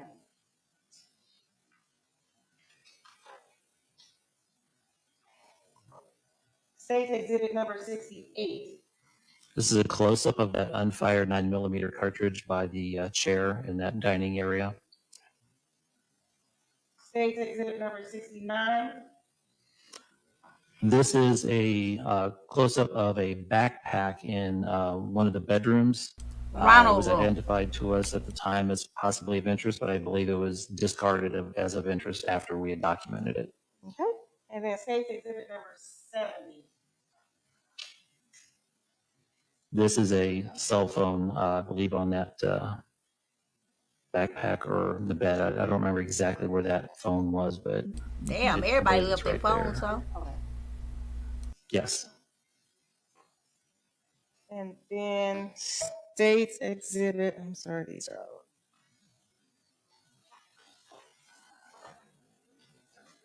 State's Exhibit number, this is actually State's Exhibit number 26. And I'm going to, oh shoot. Your Honor, can I draw? Can you put the drawing so I can?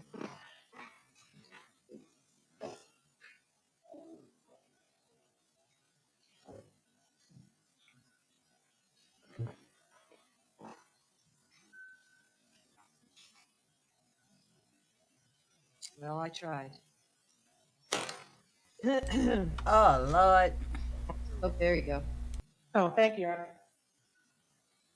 And I'm circling, do you know what State's Exhibit number 26 is showing? This is inside the east side bedroom. That is a bullet hole that's an exit from the wall where the bullet traveled through that bedroom northward. And I'm showing you what's been marked as State's Exhibit number 27. That is a close-up of the bullet hole. I'm going to show you. Okay, so what northward mean, y'all? Somebody who know direction knows. What that mean when they say northward? Would that be coming from the right of the screen to the left, or from the left of the screen to the right? Anybody know?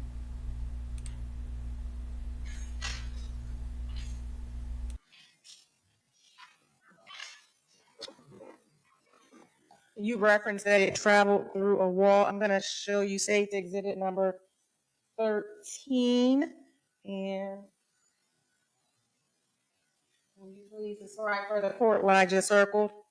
We're looking at the north wall of the living room, and you circled the entry bullet hole where that bullet traveled from the living room through the wall into that adjacent bedroom. I'm showing you State's Exhibit. Well, there go the answer. There go the answer. So now we can put to bed the idea of Adam having shot that bullet from outside. Okay, this bullet right here came from the living room, through the wall, skimmed the wall, skimmed right on his chin, went through the TV, and then hit the other wall. Okay, top to bottom. Lady T say, I guess not. But this bullet here definitely did not come from outside, because this CSI just said it traveled from in the living room through the room to that wall. Okay, this is the first confirmation of that we got. And I know that was the question we was asking about the bullet holes in the room. Let's continue. We got the CSI on the case. Number 71. This is a close-up with scale of that bullet hole. Is that typical or procedural that you'll put staff to scale? Yes. Okay. That's the entrance bullet hole? Yes, from the living room. That's Okay, correct. thank you.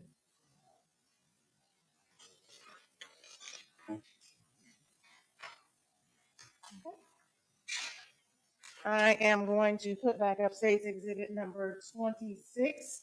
And do you see what I'm circling? Yes, I do. And please describe for the court what I'm circling. This is actually a exit hole where the bullet traversed through the flat screen television after it entered into the bedroom. It struck the backside of the television, went through and exited through the viewing screen, continuing northward. And I'm showing you what's on mark with State's Exhibit number 28. That is a close-up of that bullet hole in that television.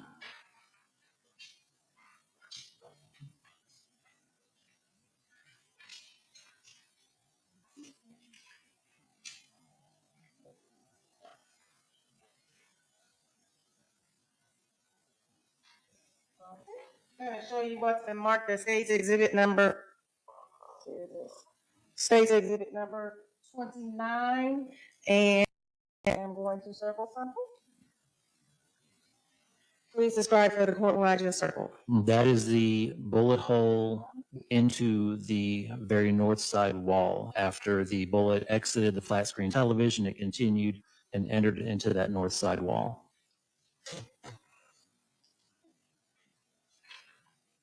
And State's Exhibit number 72.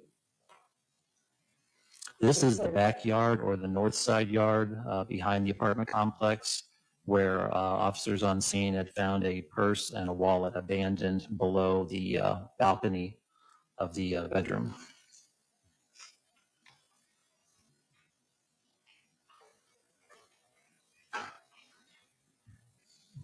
All right. And you stated that you had taken a crime scene video as well. Is that a fair statement? Yes, that's correct. Prior to me showing that, after placards are put down, evidence is tagged and photoed, what's done with the evidence? Well, once it's been photographed and video has been accomplished, then we will begin itemizing and collecting it and packaging it for transportation to the station. And is it taken, what happens once it's transported to the station? Once it's transported to the station, it's re-itemized and we enter it into our electronic evidence system and then give it its final packaging before it's taken to either the Detective Bureau vault for storage until the property room can recover it in the morning, or if it's during property room hours, we'll take it directly to the property room. Okay. And does that evidence get tagged under a certain case number that it corresponds to? Yes, the case number that this case is, it's tagged under that number. Okay. And that number follows this evidence throughout wherever it goes. Say if it goes to PCI, if a gun goes for test fire and operability, we'll always be able to track that item collected and reference it to this case or a case. Yes, the case system, which is also encompasses the evidence module, has a chain of custody where every time the evidence is moved from one point to the next, that move is documented. Now, not only did you do a crime scene video, at some point in time, did you record or get a video from a neighbor, surveillance video? Yes, the downstairs apartment, the apartment directly below, they actually had a surveillance security system, and they had video of what happened at the scene, not what happened inside the apartment, but people leaving the scene. Okay. Because the cameras face outside, so one was facing the back of the building, the south side, I'm sorry, the north side of the building, the backyard, and then one was facing across the parking lot, I believe, looking eastward. Did you scour that video to find what you were going to record, or did the tenant in there show you what to record? The tenant in there showed me what they had recorded. They had identified, they were reviewing it before we got there, and they identified a certain portion, and I went ahead and I collected that onto flash drive. Okay, so you collected the portion they showed you. That's correct. Okay. Did you collect anything from hours before, minutes before, days before? No, I did not. Okay, just the portion that showed you. That's correct. So if there was anything of relevance prior to that, you would not have collected it. Correct. Okay, so I object. Okay. I object. It don't make sense to me that they only gonna look at the downstairs neighbor footage from where the downstairs neighbor showed them. Does that make sense to y'all? If the downstairs neighbors got a whole security surveillance system, why in the Sam hell would the cops only look at the footage from where the neighbor show them? Why wouldn't they take in possession, you know what I'm saying, into the law enforcement possession, the footage, and watch like that whole night or something, or that whole 3 hours before, 3 hours behind? That don't make sense to me at all. Winter says the question is, why would Adam or Brian be firing in the wrong damn direction, i.e., towards the bedroom? Idiots. That's a good question, and that would go kind of like with I think that was Lady T or Diamond or both of them. That would almost show that that by them firing in that direction, like do it that the gun was fired while they was tussling and fighting. You see what I'm saying? Which that would make sense, and that would go to the fact that maybe she was shot by accident because they was fighting over the gun or something. You know what I'm saying? That explains that wild shot that went through the room. Right? And that's a good point. Very good point. Yeah, that don't make no sense. How the hell they gonna just take what the damn neighbor said? No, Winter, he just said that he didn't watch the whole thing. The neighbor, they just asked him, and he said they watched from what the neighbor said. That's why I went on that tangent. Watch. Eastward.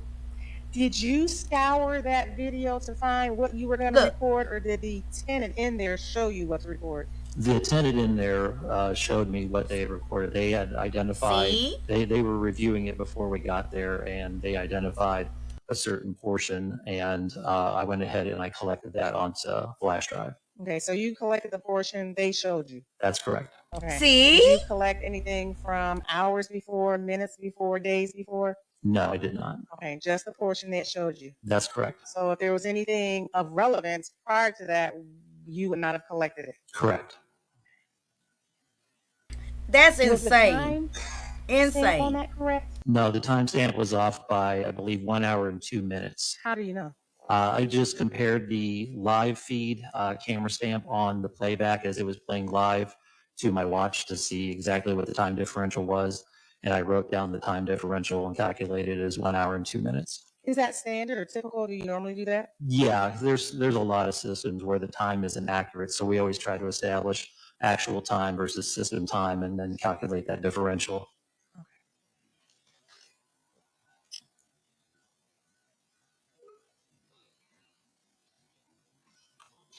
Okay, Winter. So you said that it's possible that one of the detectives actually collected more footage from that downstairs neighbor? They better have, because otherwise that's horrible police work. Horrible. Off with their heads. I'm going to show you what's been marked as State's Exhibit number 73 and 74.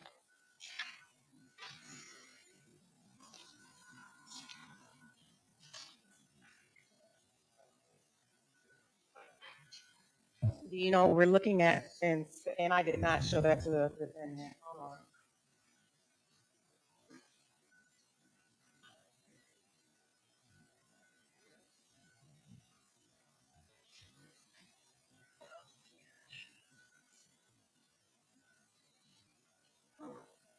Yes, I recognize those.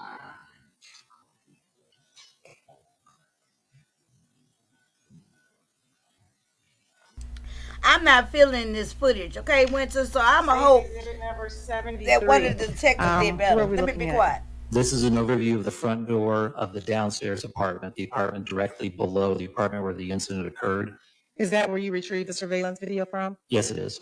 And I'm showing you State's Exhibit number 74. This is just a close-up of the address placard on that door. And that will be 2256. That's correct. Damn, I didn't see no numbers. Went to say you have a separate set of detectives that work the case to completion unless it turns into a cable case. Okay, Wyndham. And a I'm gonna play detective for is you coming what's up. been marked as state's exhibit number 75. Got this right.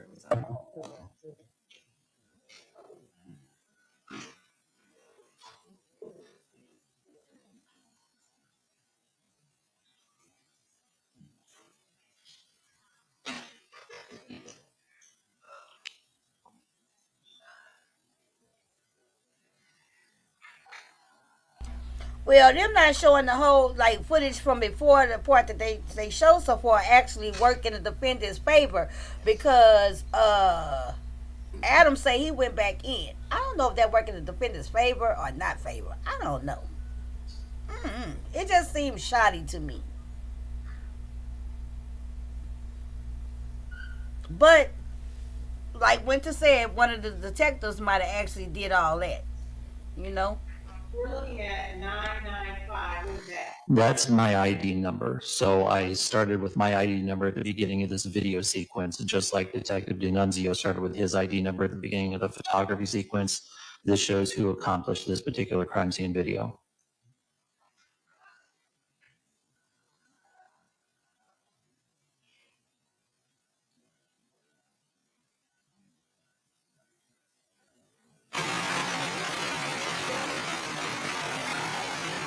No, for some reason, the sound was, the microphone wasn't turned off during this recording. Normally it's turned off, but this time it wasn't.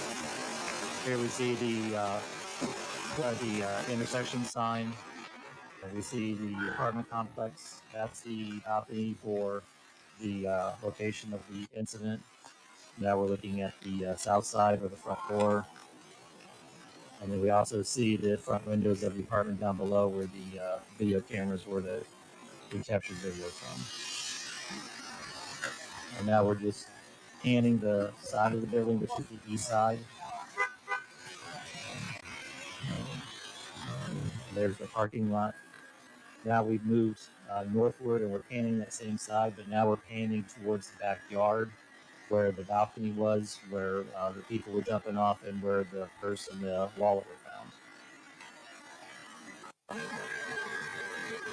Here we moved up a little bit. We're a little closer to that same balcony.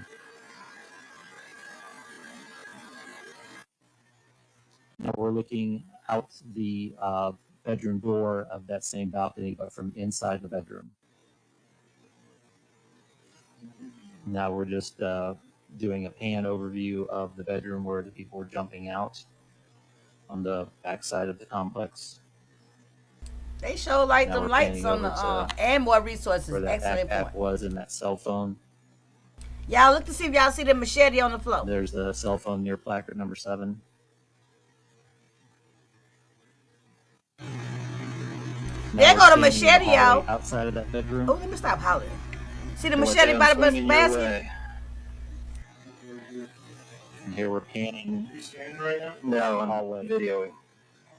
And now we're panning to the living room where we see placards 2 and 3, where the laser sight was and the other cell phone.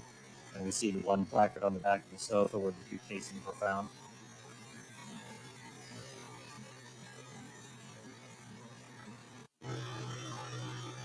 Now we're panning from that one bedroom around to the bathroom to the other bedroom where the bullet penetrated. So the bedroom that was on the left was the one where the people exited in the balcony, and this bedroom on the right here is the one where the bullet entered and went through the television.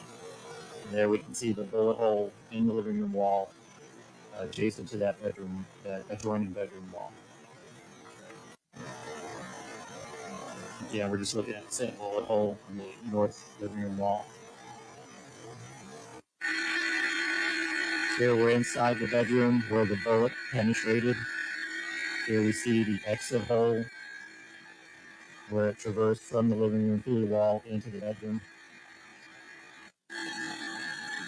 Now here I close the door and I'm panning to the right to show the television where the bullet penetrated through the television after entering the bedroom.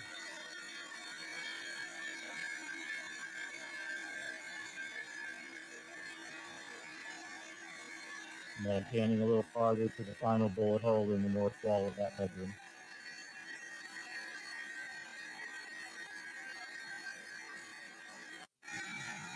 Here we're showing the back of the television where the bullet entered into the television before exiting the front and entering that final wall. And again, this is the front of the television. We're just panning from that exit point to the entry into the north wall of the bedroom.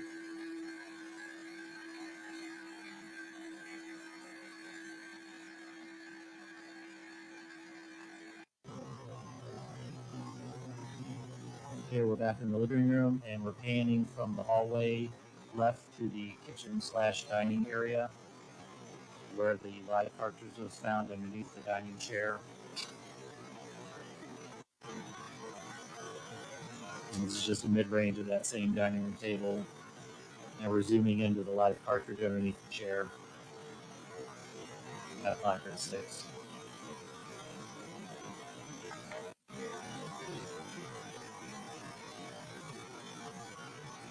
Now here we're panning from that dining area to the left across the front door over to the sofa by the south side window, where we found the holster and the 2 9mm casings.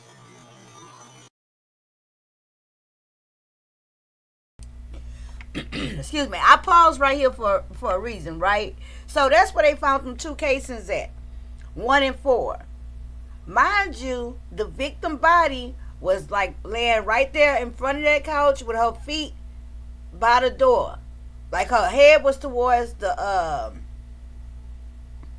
left wall, her feet was going towards the bedroom. So if they found them casings 1 and 4 right there, the guns that got casings, that all the guns besides the revolvers, the casings fly backwards. Okay, and I know they fly backwards because I watched a lot of true crime and I heard them explain that. Okay, I thought they would just drop down, and I was kind of shocked when I heard some type of ballistics person say, no, the casings fire backwards. So I'm saying that to say, whoever shot that gun right there into the victim, right, they had to be going towards, like, y'all know what I'm trying to say. You know what I'm saying? Right now, it's not looking too good for Quinton, and where he was positioned at by that door with Tony. That's what I'm trying to say.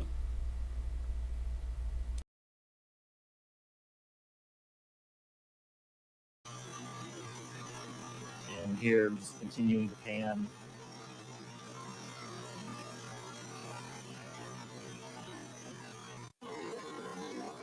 Now I've moved over a little bit to resume my panning to get a little more room so we can view the other side of the room.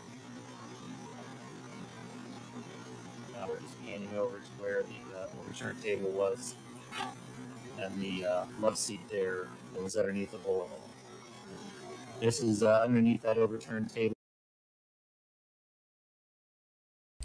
Pause. Okay, so let me riddle me this.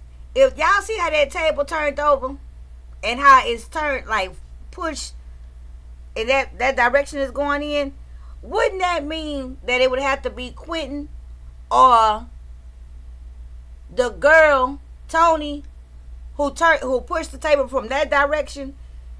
Because on the other side was Brian. Brian was sitting on the love seat, right? Tony and the victim and Quinton was sitting on the couch next to the door. The table is pushed like forward towards the love seat. So it would have had to be in one of them 2, Quinton or Tony, right? Who pushed the table over, right? Or no? Child, I need to go get my CSI certificate. Let's continue. I'm gonna let it play. And the cell phone at placard 5.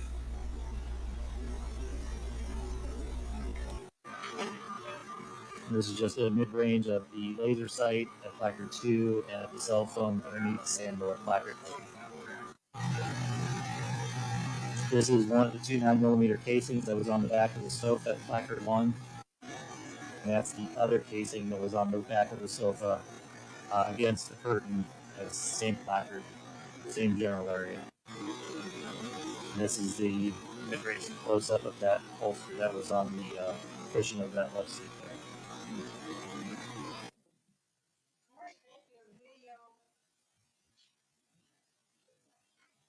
The video that I just showed you fairly accurately represents the video live from this. Yes, it does. Now, in that video, in the photos, I showed you several things you photographed. I'm showing you safety exhibit number 19. You see a sword on the wall, Yes, I do. and a shield. Yes, I do. That does not have a placard, and I guess it did not take the evidence. Is that your statement? That's correct. Why is that? We were responding to a shooting scene where somebody had been shot, and we were recovering ballistic evidence. No mention had been made of any edged weapon being used in the assault in any way. Okay, so I said I wasn't gonna push pause, but I can't help myself. So why in the Sam hell would you not take a picture of any weapons that's in there, right? You got a machete. Okay, I can maybe understand the sword on the wall. Boom. The sword on the wall, ain't no blood on it. Okay, maybe it's a decoration. It do have a shield over it. But why wouldn't you take a picture of a machete on the ground, right? Just because a gun was used, that don't alleviate any other weapon that has been brandished. So just because he come out to a report of shooting, that means you ignore every other weapon? I think they need to fire this guy. Okay? I'm going to try not to push pause because we got a lot of footage. Yes, as part of our overall documentation, that's correct. But I got to get my commentary. Any other edge weapon for one object such as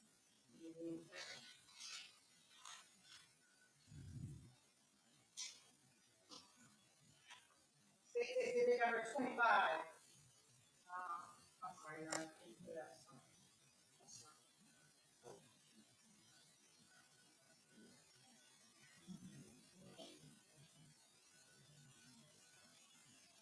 Here's what I believe to be a hammer on the bed. Snack. I do. Okay, was that collected? No, it wasn't. Okay, again, it was documented in photo.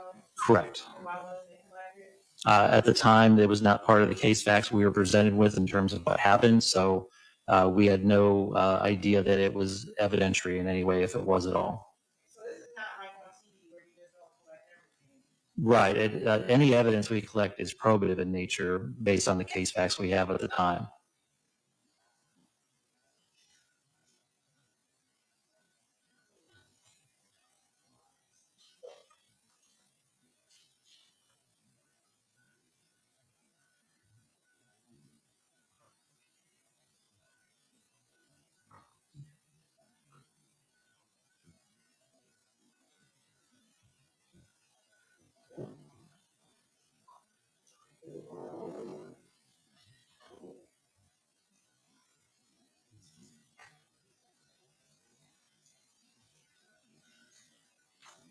When you were taking your photos or practicing video, did you see a machete?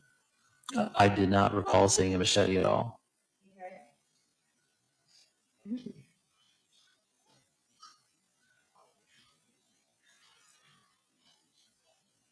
Okay. That part, Lady Steph. Had you seen a machete, would you have taken the machete as evidence? No, not based on the case facts we had at the time. Okay. Again, it would have been documented via video or a photograph. Yes. Okay. No, that's not what he just said. Mr. Nixon. Wait. Quinton better jump all over this. Quinton better jump all over this. Because that is not what that man just said. How she gonna ask him one question and then confirm it as though she asked a different question? She just asked him. So, if you saw a machete, you wouldn't have taken pictures of. Let me just rewind it. That was dumb. Hold on. She just tried it. Hold on. Listen to this. We had at the time. Okay. Again, it would have been documented via video. Hold on. Listen to this.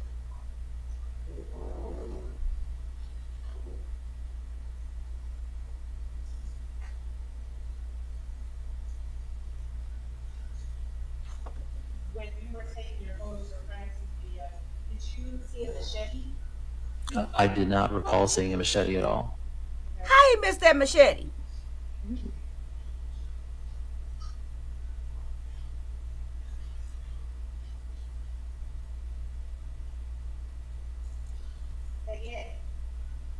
Had you seen a machete, would you have taken the machete as evidence? No, not based on the case facts we had at the time. Okay. Again, it would have been documented via video or photograph. Yes. Okay. I have no further questions. No. No. Okay, but y'all check this out. I see what you're saying. Went to say no. It's all procedural. It's procedural. It's only based on the victim firearm unless otherwise states that there was or weapons in question based on the facts given by other officers on the scene. Well, he said that. Right, but that don't make no sense. Right? If you're trying to determine what's happened at a crime scene, how can you just assume just because it's only shots fired that, it just don't make common sense to me, right? From a layman's position or perspective, it just don't make sense, right? Now, the machete we saw from this officer, we saw him when he was doing his walkthrough with the videotape, right? When he was walking through, panning the environment with his camera, videotaping, we literally saw that machete that was identified yesterday on the still pictures. We literally saw the machete right where it was at on the pictures. So, you can't say the machete wasn't there.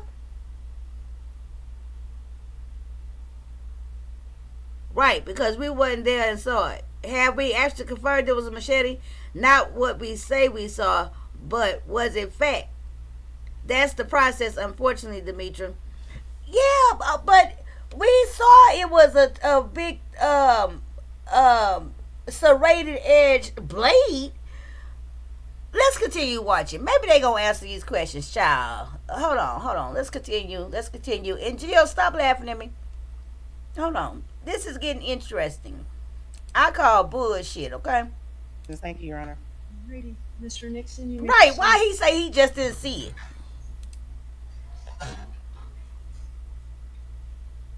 Let's see what Quinton say, child. Let's see. Let me be quiet. Come on, Quinton. Deputy, excuse me, not deputy, Detective Frost. So you're in charge of videography and photographing crime scenes, correct? I do photography at scenes where I do the photographs. In this particular scene, I did not, but I did do the videography at this scene. Okay. In your earlier testimony, I heard you speak of where a particular I guess it would be you testified and stated that the holster of the gun was located on the couch cushion, correct? Yes. Did you have any knowledge of anyone before you get in there moving it on the actual cushion? No.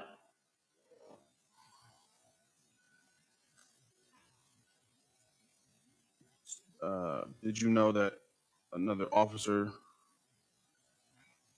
prior to you getting there moved that holster onto the couch cushion? No.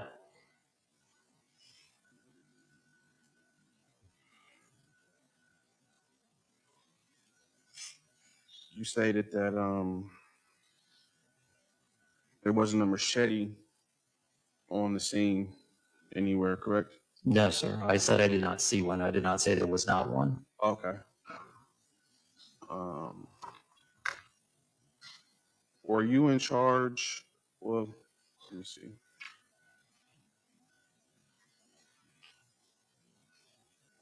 Did you take a video hand of, I don't know which bedroom it would be, the bedroom with the sword on the wall? Was that you that took the video? I did all the videography, so any videography in that room, that's what I would have accomplished if it's from my video camera and not from a body-worn camera of an officer. Okay. You stated placard 7 was a backpack that ended up being discarded because it wasn't evidence or considered evidence later. Well, the placard 7 was the backpack and the phone. They were in Okay. close proximity, so both were just marked with placard 7.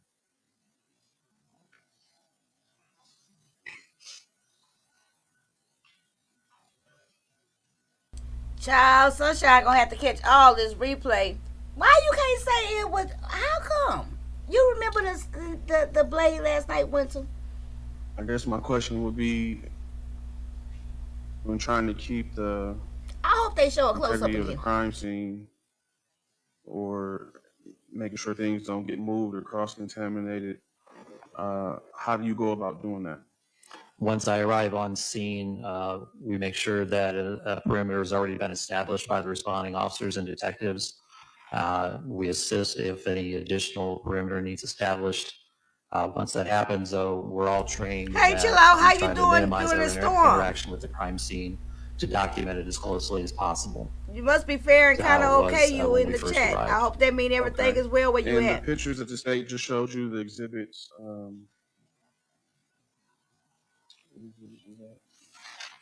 exhibits the state just showed you.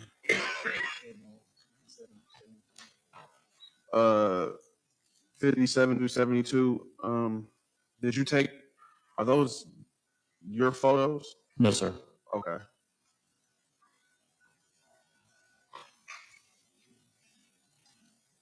So if something was moved on the crime scene, you wouldn't, if something was moved by an officer on the crime scene, how does that work? Is it standard procedure? Like, is it okay for that to be done? I'm sorry, I don't understand the question. Basically, if you were to accidentally kick something or move something on the crime scene, how do you go about, do you document that? Is there like, I accidentally kicked over a pop can that was such and such, like, is there any documentation of what you've moved once the crime scene has been secured and you are on it? Like, do you document your, I guess, humanly mistakes? There should be documentation of any changes made to the crime scene, whether accidental or intentional. Okay. Okay. So you said that you did the video. So it was it Detective, then how do you pronounce his name? D'Annunzio. D'Annunzio. He did the photography, correct? Yes, sir.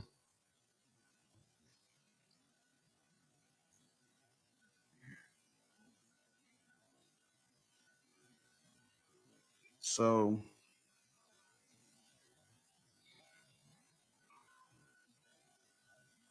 did Detective D'Annunzio ever tell you or document, to your knowledge or the best of your knowledge, do you know if he moved anything on the crime scene by accident, or Not to my knowledge, no. it was never documented of such nature?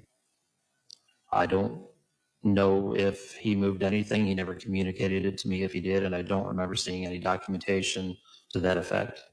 Okay, and in the bedroom with the sword and shield on the wall, you videoed. Y'all, I'm gonna pause it right here because I'm finna tell y'all right now. I got a strong feeling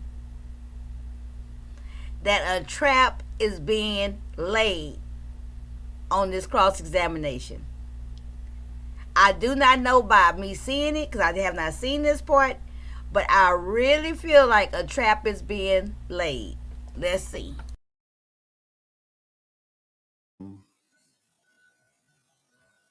The entrance, correct? Yes.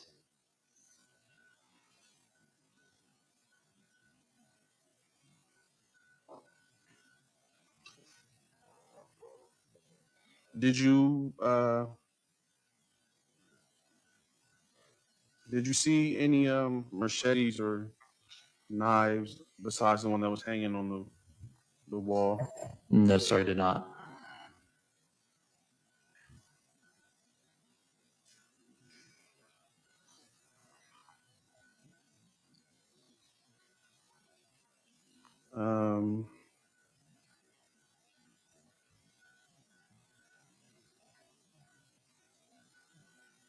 You guys are, it's standard procedure to wear gloves before touching any evidence, correct? Yes, that's correct. What about if, would you happen to know what's standard procedure for if EMS is called to a scene and this scene isn't secure yet? Do you know if they're supposed to wear gloves or if they're allowed to move things on the scene? I'm not familiar with EMS procedures. Is there any,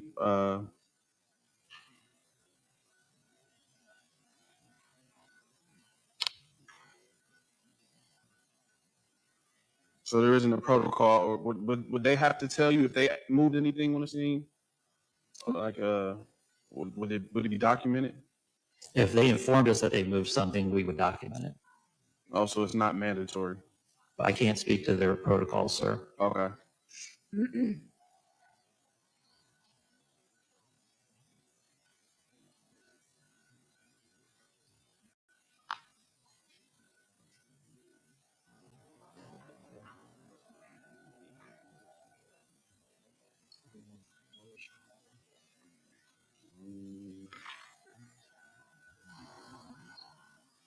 You doing all right? Doing all right? Are you doing all right? Well, as soon as he's done, we'll take a break. Seeing is that you, well, I wonder who she's the talking to. question, you videographer or you videoed the room with the sword on the wall, and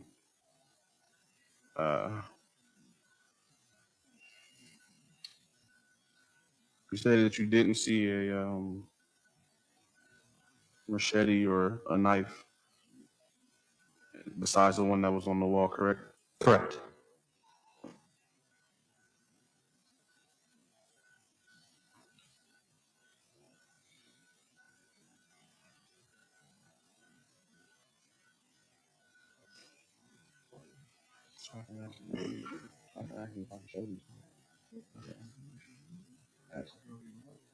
Yeah. Well, not this one. Your Honor, I would like to show him pictures of the crime scene. Defense exhibits what? We used one earlier, Defense Exhibit F, and Watch this. I believe we're on H now. All right.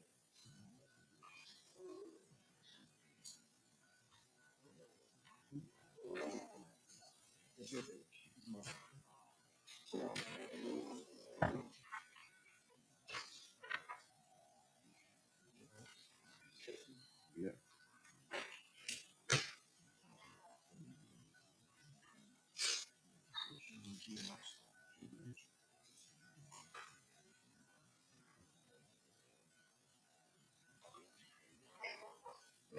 You may, thank you.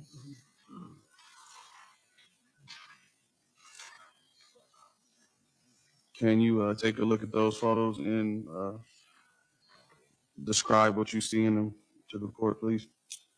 I don't think the EMS was in the room. Let me be Is quiet. a picture of the closet in the bedroom where the balcony is, and the exhibit H, is that correct? H is a picture of the back wall where the sword and the shield are hanging on the wall. Correct. And in those pictures, can you see a blue basket on the floor? Yes, I can. And I believe, can you see, is there an item under the blue basket? Yes. Uh-oh. Are you visibly able to see what that is? Not clearly, not from these printed photographs. Okay. Is there a way to zoom in on the digital? Yes, there is. Your Honor, ma'am. Do you have it on your? He's talking about the actual digital photographs that's in your, that's in the. But it's on that evidence.com video, website, Judge. Correct? Yes. Zooming in on those is going to be as grainy as it was when Mr. Crew was on the stand this morning. Well, his video, I mean, I have his video, but I don't think I'll be able to zoom in on it. Do you have the digital, not his video, do you have the digital photographs? from evidence.com. Oh, okay. He's saying the digital copies would be better, and you can bring it up and zoom in, but you're gonna have to Okay. you're gonna have to find it. Yes, ma'am.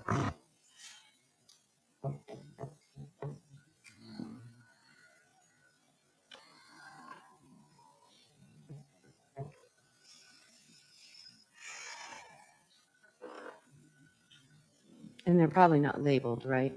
Correct? Nope. Yes. Okay. They're not. So I'm gonna suggest we do this. Terry needs a short break. So we're gonna take a break. You can look through it and find it. And then when we come back, you can continue. And you may. And Detective Frost, you'll remain under oath. Don't talk about your testimony with anyone during our break. Nah, And he then ain't everybody scratching be back at today. 20 after. I think he was scratching because the people that was testifying was getting on his nerves. I know, I'm sorry. I was just trying to get this. But the good news is Joe doesn't have Joe doesn't have. Okay, so they coming back from break.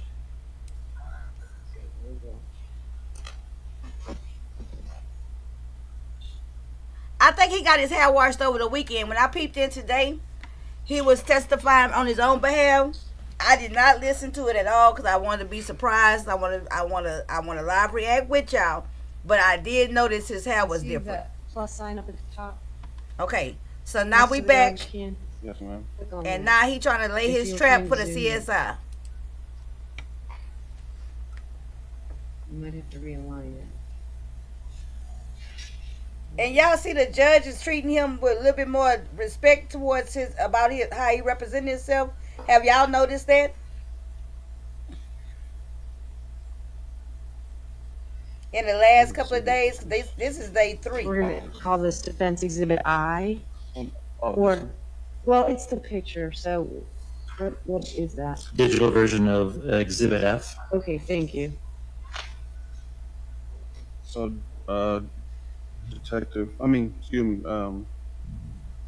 Detective Frost, I didn't say the man got can you lice. visibly Oh yeah, I see did say the that. object under the blue basket? I see an object. Okay, pause. Can you make out what that Oh, object shit. is? Not exactly. I see. Okay, now Winter, I am not picking on you, and I am not trying to make you say what I want you to say at Can you all. make out what But let's look at this very good close up right here. I should have pushed pause. Can you make out? Hold on. Hold on. Boom. Okay? Now, this not just directed at Winter. Okay? But, what do everybody in the chat, what do y'all think that is? Okay, it don't look like a machete to me.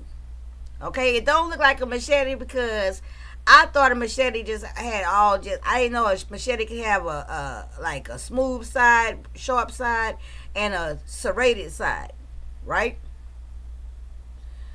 Because, wait a minute, y'all said I have all the faith in the world in Quinton. Lady Steph say, as long as you have all the faith in the world in Quinton, because he is getting on my nerves. He should have been writing these questions down and not stumbling away. He acting like he can't make out what that is.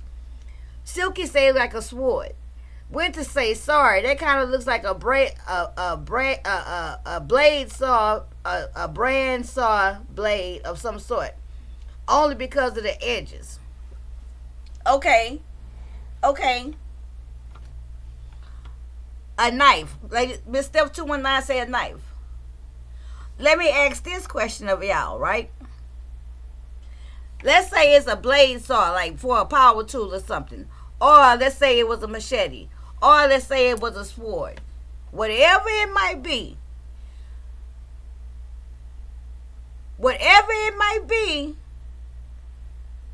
Does anybody feel that this object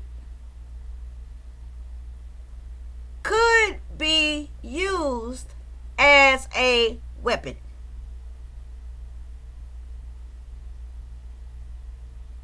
I'm just saying in general. Not that it was used as a weapon. I'm not saying that. But could this object be used as a weapon just by us looking at it? What do y'all think?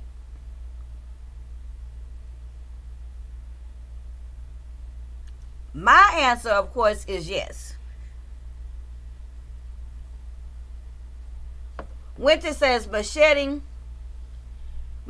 normally don't have those type of edges, but definitely does not look. But definitely does not like. Definitely don't like machete. Miss Steph 219. The way I'm picturing the machete in my mind, it don't look like machete to me either. And they keep calling it that. Miss Steph 219 say yes, it could. Lady T say yes. Diamond say absolutely. Okay, and I think he might be shooting himself in the foot by keep referring to it as a machete. I would call it a knife related type object. That's what I would call it. Silky Black say, remember the sword was supposed to be hanging on the wall and never touched. He lied. No, Silky, because guess what? The sword is hanging on the wall. The sword is definitely hanging on the wall. Okay, this is a separate item.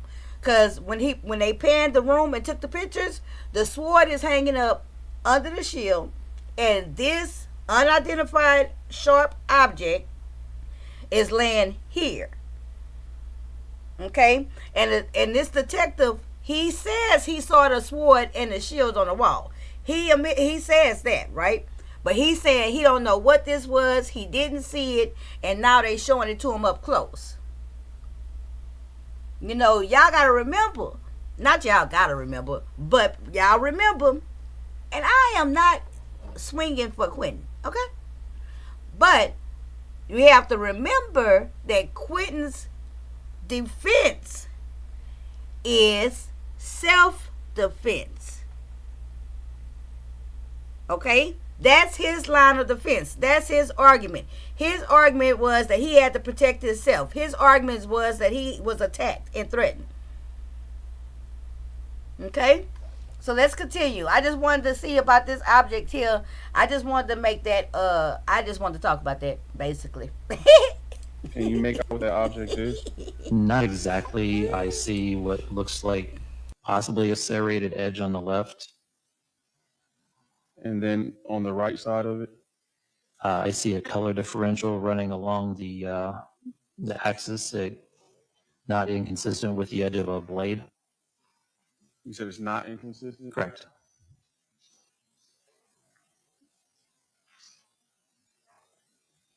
Not inconsistent.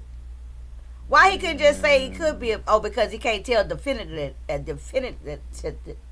Child, it's my tooth.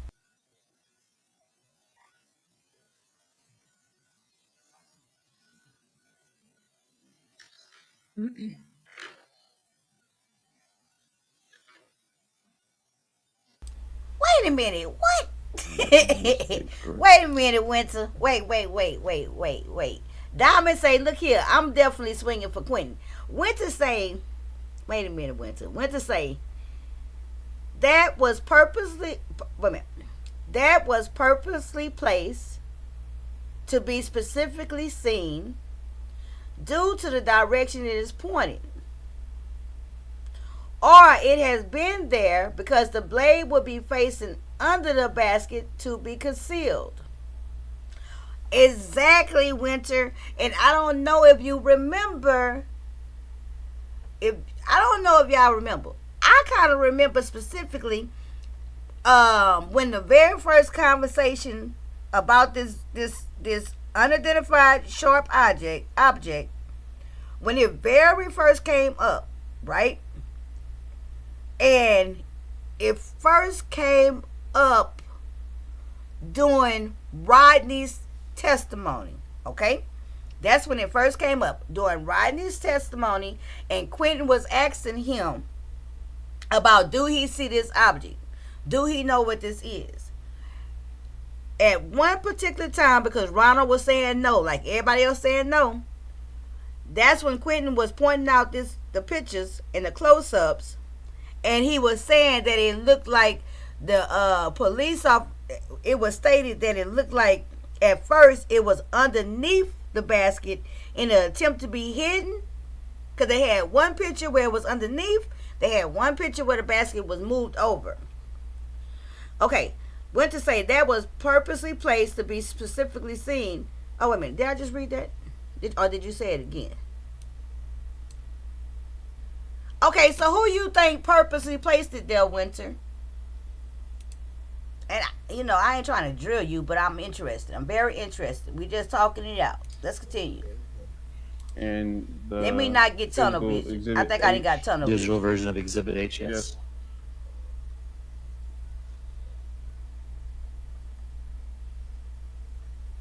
I think you gotta click the big box up there in the right-hand corner next to the X. Yep, there you go. Now you can zoom in.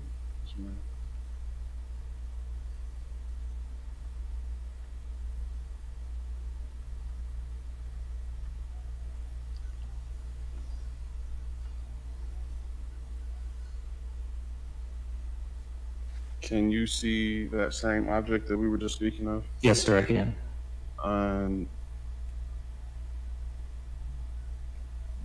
What does that look like to you? It's hard to tell. It's a little out of focus, but it's not inconsistent with a machete. Okay. So, for the record, you're stating that it's a little out of focus, but it may or may not be a machete. Correct. Do you see the object obstructing it on top of it? Silver cylindrical object. I can't quite make out what that is. Correct. And as I go back to the previous exhibit I showed you, which was F.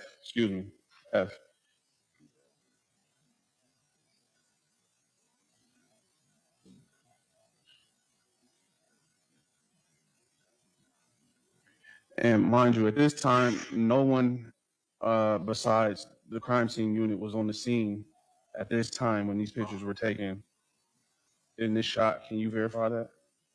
That it was just you and either Detective, I don't know how to pronounce this name. D'Annunzio. Yeah, you or either Detective D'Annunzio were the only ones in the home or taking these pictures at the time? We were the only ones taking pictures and video. Okay.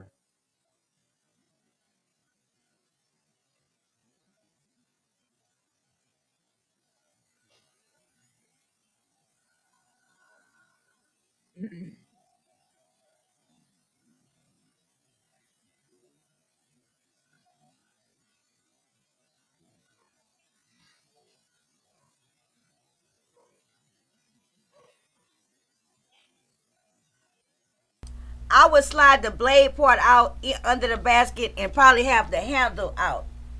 If I'm gonna have anything hanging out from under the basket, Can you give me the verify handle. that is the same object in the picture you previously just identified? It looks like the same object, yes. And can you see the I believe you stated it was a cylinder object on top of the what looked to be but may or may not be a machete? Yes. And do you visibly see the direction of the object now moved on top of what may or may not be a machete? Yes. Does it look like that object was moved on top of the machete from picture F to H? But Quinton tried to say that somebody moved something. It didn't notate it. Let me stop hollering. Do you have any was there any Detective D'Annunzio? Well, let me ask you, did you move that? No. Do you know if Detective D'Annunzio moved that? I do not know. Was there any type of notation or anything that somebody moved it? I don't recall seeing a notation to that effect. Okay. One more time, just to clarify with the court, earlier you stated that it may or may not be a machete. You notice a serrated edge on one side, on the left side, and a discoloration on the right, correct? Yeah, it looks like a serrated edge.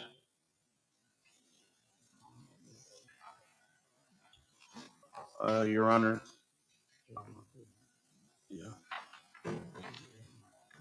Yeah. I have an exhibit that I would like to show. Yep.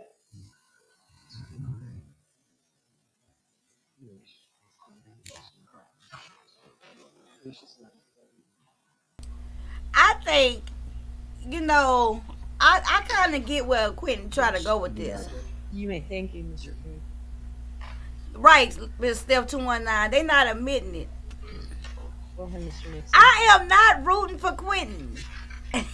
Detective Frost, I would like you to look at that I'm not rooting for Quinton. picture. And But I'm not satisfied with how they did. I'm not satisfied with how they collected evidence. state for the court what it is that the picture of. What is the picture of? With this What is CSI, it that you're I'm not looking at? Excuse me. satisfied with how he collected evidence. It is part of the nomenclature has been cut off by the picture enlargement, but it says with saw, duty tool and sheath, no slip handle, and it looks like the survival knife, although part of survival is cut off, with serrated, I'm guessing, edge, machetes for craft, outdoor hunting, cutting trees, and work. And you don't have to answer if you don't want to, but does that picture look like the serrated edge on that picture? It looks similar. What about the other side with the discoloration to the right? Also looks similar. Very true, Winter. Okay. Diamond say she rooting for him. I can't root for him because he said something else real stupid that make me can't root for him. When he said he was threatened by people's eyes. But he didn't say that. The state said that and they opened him. He didn't say that. I haven't Going heard him back say that yet. to Exhibit F, I believe. Okay, I gotta walk away, but I'm in the chat. I gotta go let rock out real quick. H, I'm in the chat. going back to Exhibit H. Mr. Perry, hand those back to him, please. Sorry. I mean, he's putting up the digital version of H.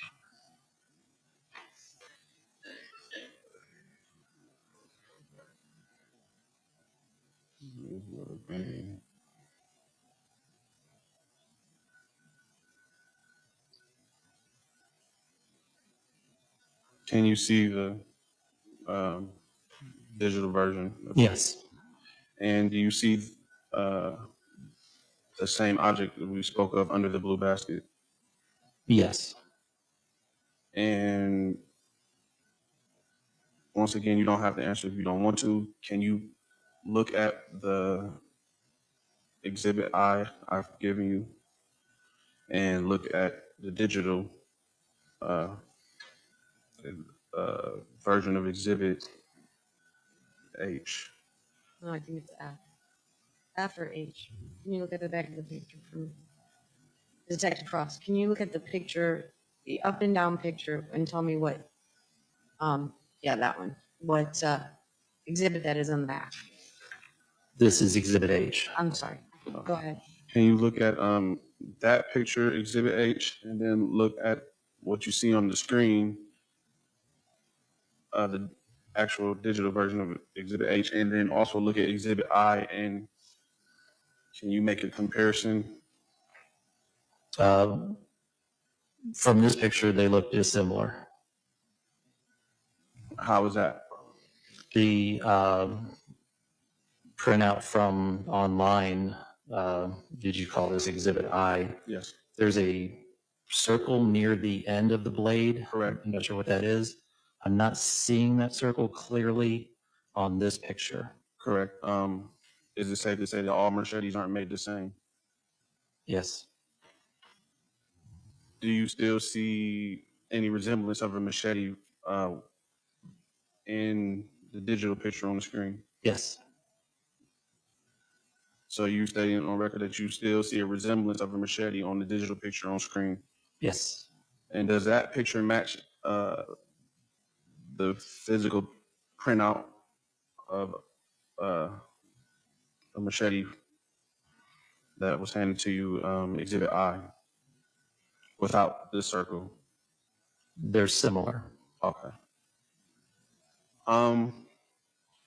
So in situations where, I asked you earlier, in situations where things are moved on the scene, is it, how would you go about explaining it, basically, if it, basically, if there's proof that something's been moved on scene from one picture to another, how would you go about explaining it? Like, do you report this or to a higher up, or shouldn't have been noted in the case? If it's identified and noticed, it should be documented. And do you have any documents or any notifications of this being moved? I do not. When you did your video, did you see this object? No, sir. So it's safe to say that you didn't see this object is the reason why it wasn't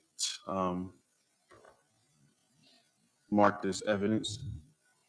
Again, the case facts we had at the time were a firearm incident, so we weren't looking for edged weapons or blunt objects. At the time, you also didn't know what fully happened as well, too, correct? That's correct. So is there like a selective process on what to choose as what's evidence and what's not, even though you don't know the totality of the circumstances of what happened on the actual crime scene? We observe the scene and we try to interpret it based on the case facts we have at the time, and we do our best to document what has been identified as evidentiary. Can you say that you did that on this scene? Yes, sir. I guess the question I'm getting at is, how could you say you did that and there's visibly something under this basket that resembles a machete, which you have identified maybe or maybe not looking at like a machete, but similar to a machete, and didn't, not knowing the whole totality of the scene, didn't mark it as evidence or inquire about it? I thought that was the purpose of investigation, correct? You can never know the entirety of a scene, especially during initial response. It did not appear to be consistent with a firearm, so that's probably why it was not documented. Okay.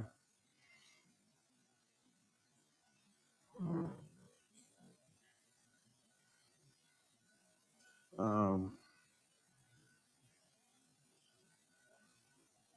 guess there's no further questions. Thank you. Any redirect? Yes, Your Honor.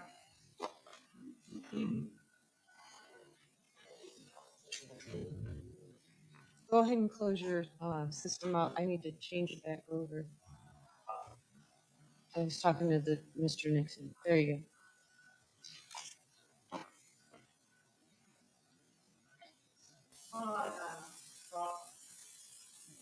On cross-examination, you were asked about State's Exhibit 18 and State's Exhibit 21, and the positioning of an object on what appears to look like a machete. Do you notice that there is a placard number 7 close by as well? Yes. Okay. Is it possible that someone could have, when you went to put the placard down, stepped on it, kicked it, things of that nature? It's possible. Were you walking on the floor when you were putting down placards? I don't remember if I put down that placard or if Detective D'Annunzio put down that placard. I don't remember exactly which one of us did, but yes, we were walking on the floor. Okay. So if something is done, if you intentionally move or disrupt evidence, you would document it. Is that a fair statement? Yes, that's correct. If you unintentionally or accidentally do something you're not aware of, is it fair that it may or may not get documented? That would be correct, yes. And in this case, with a placard nearby, is it fair to say you probably were stepping in that area since there's a placard right there? Yes. And on cross, you were asked about who took the photos, and it was D'Annunzio. Is that correct? Yes. You worked in tandem that night. Yes. all the photos fairly and accurately represent what you saw that night? Yes. I have no further questions on it. Thank you.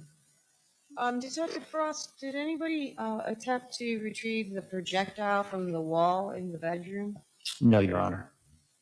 Thank you. Let me step down.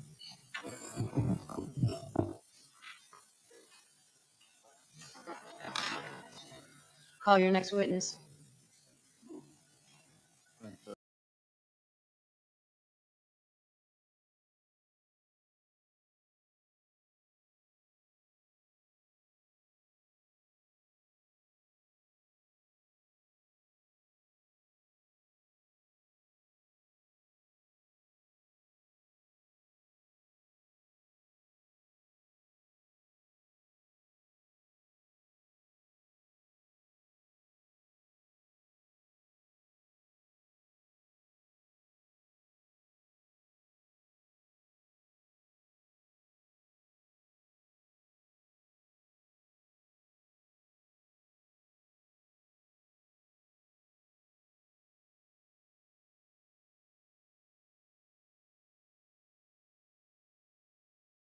Baby, Rock was doing the most, okay?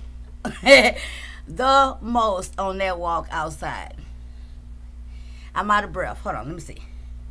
So, y'all, I just don't, hey, the only reason why I object to the fact that y'all might think I'm rooting for Quinton is because of the fact of something that was said in the opening statement.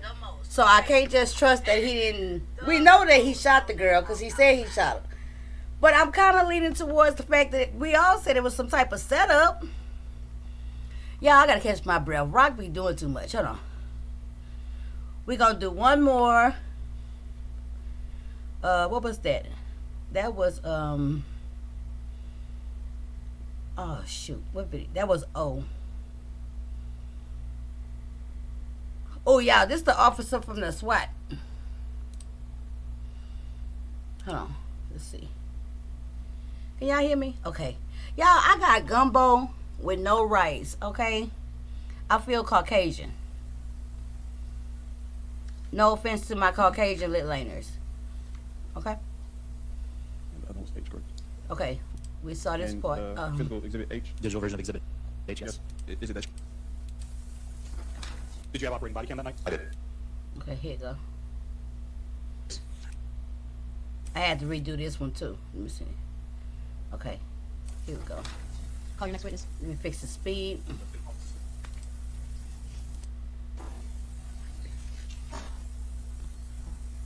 Okay, this is about 15 minutes and then we can end on this one.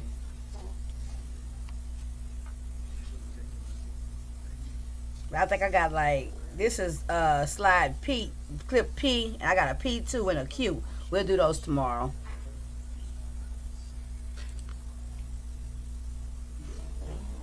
I think this dude here is with the SWAT team. Do you solemnly swear or affirm to tell the truth, the whole I truth, and nothing but know, the my truth, so black help you card God? revoked. I You may proceed. Go know. ahead and have a seat. Keep your voice up, speaking in the microphone, please. They didn't remove the projectile. Oh my God, why not? That will confirm the other shots fired. I missed that part. No, I like rice. Lady T said this the modern day OJ for me. Okay, you know it was a setup. Can you please say your name for the record, spell your last name? Officer Nicholas Smith, SMITH, Where do you work? Akron Police Department. What do you do there? Okay, let's Patrol go. officer. Officer How long have you Smith. been with the Akron Police Department? A little over 6 years now. Hold on, y'all. Prior Let me go to get my being gum out the with microwave. Akron, did you have any other law enforcement or military experience? I was a military police officer in the Ohio Army National Guard. And for how long did you do that? About 3 years. When you joined Akron, did you go through police academy? I did. When you were doing military police, did you go through any training for that position? Yes, I have a military police basic course. And are you currently properly certified law enforcement officer in Ohio? I am. When you were working, do you wear a uniform as you are now? Yes. And do you patrol in a marked cruiser with operating lights, sirens, and insignia? Yes. I want to take you back to 2022. In late August of that year, were you working a regular shift? Yes, I was working platoon 4 which is 7 p.m. to 3:30 a.m. And were you working in a regular area of town? It kind of depended on the night, but I can get pulled anywhere in the city. Okay. And when you are working as a patrol officer, did you have any particular duties? Respond to calls for service, initiate traffic stops as needed, investigate incidents. I'm going to take you to, I believe it was August 24th of 2022, to an address of 525 Gridley. Do you remember being called out there? Yes, I do. And what got you called out there? We received a notification from dispatch that there was a suspect that had a possible murder warrant at this residence. So I typed over our computer-aided dispatch to try and get other cars to come down with us and check for this warrant. Okay. Now, this particular night, were you working with a partner? I was. Who was that? Officer Pelfrey. And were you the only two who responded to this address on Gridley? No, there was probably about 4 to 6 cars, all that were 2-man that responded. Okay. Do you remember if any sergeants or other supervisors also responded? Yes, we had a sergeant initially respond, and later lieutenant and captain both came out. Okay. And why so many officers to this one address? Well, if it's a warrant for murder, then it tends to be a little bit more serious. We're concerned about officer safety. Okay. Did you know any of the details of the underlying allegations for the murder, or if weapons were involved, anything of that nature? No, we just knew it was a murder warrant. And when you arrived, do you remember about what time that was? I would think it was probably around 11 p.m. Okay. And what was happening when you arrived? When we arrived, we initially surrounded the house just to make sure that there was no possibility of anyone escaping before we made notifications. Officers went up, knocked loudly on the door multiple times, announced themselves as Akron Police, and attempt to gain some type of response from someone living there. Okay. And did you get was there any response? No. And when you first arrived, did you take a particular position? What did you do? So I ended up working Overwatch security. So I went across the street with my rifle to take position in case a person with a warrant decided to pop out a window and try shooting at officers. Okay. Did you have operating body cam that night? I did. Okay. Have you had a chance to watch that body cam? I have. Was it working properly? Yes. And did it accurately record the activities of that night? Yes. So when you arrive on scene, did you immediately take Overwatch? No. We initially tried to surround the house, like I said first, and verify whether or not if someone was there. Okay. And starting off, were you able to determine if somebody was there? One of the other officers saw the suspect inside the house. Okay. And did he speak out when he saw this person? Correct. And you heard that as well? Yes. Did anybody after this come out of the house? I didn't see anyone, but I wasn't in a good position to see the other side of the house. Okay. And so what was the name of the officer who called out that he had seen the suspect? Officer Heath. And once he called out that he had seen the suspect, what occurred at that point? We took back from the house a little bit to take more of a defensive position. I believe there was another attempt for announcements to be made, and then our supervisors informed us that we were probably going to make it a SWAT call. Okay. And could you hear the attempts to try to get somebody to come out? Yes. Was it being yelled out to the house? Very loudly. Okay. And would that have been one of the supervisors who arrived on scene? Yes. And then you have made mention that there is a decision that SWAT might be called out? Correct. Did that occur? Yes. Y'all, I don't know if it's just me, but it's tripping me out because the talking and his mouth is not matching. You know what I'm saying?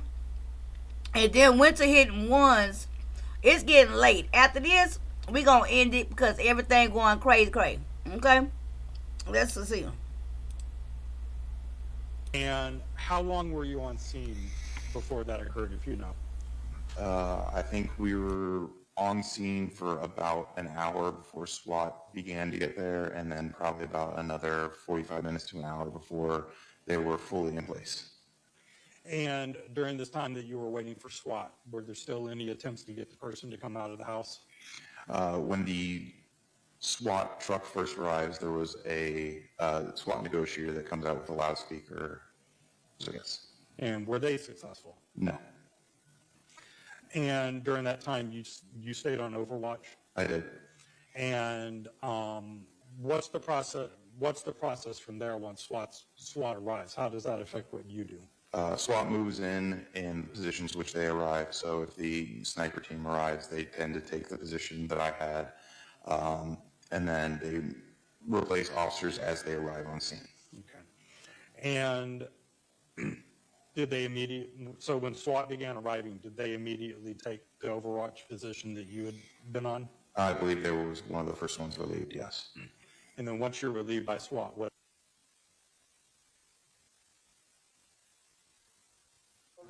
Your microphone should be, make sure your microphone's still Yep. blowing on. Yes, I was relieved early, and then I just stood by and waited to see if there was anything else needed. Okay. So I want to. You did watch your you did have occasion to watch your body cam though? Yes. And so I wish to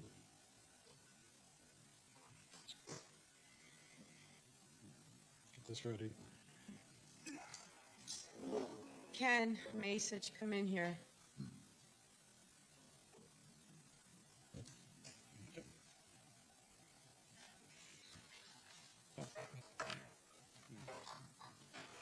This should now. Oh, never mind. Okay, this is gonna be video from a totally different location. This a month later when they found him at this house. When they arrested him. 76. Okay.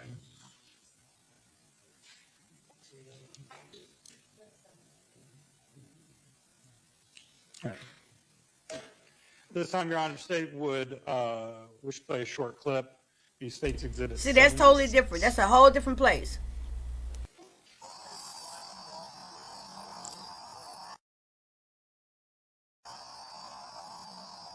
Mind you, they had put a $5,000 reward in for his capture. 45 dispatch. 45. Yeah, our suspect's going to be here. We saw him in the window. One of the officers saw him. He's going to be inside, but nobody's coming to the door here. Copy.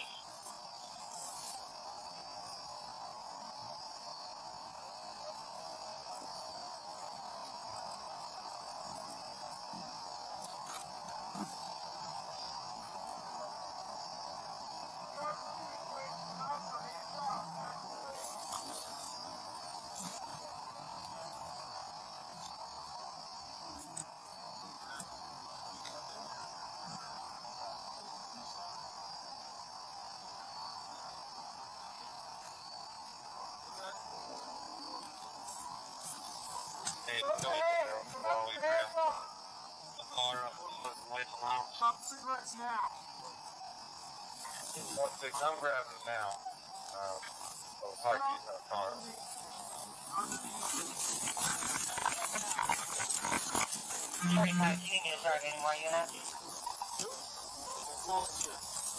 Stand by, we won't let come out of the house. Who's the guy upstairs? Is in that bedroom? Okay, what's his name?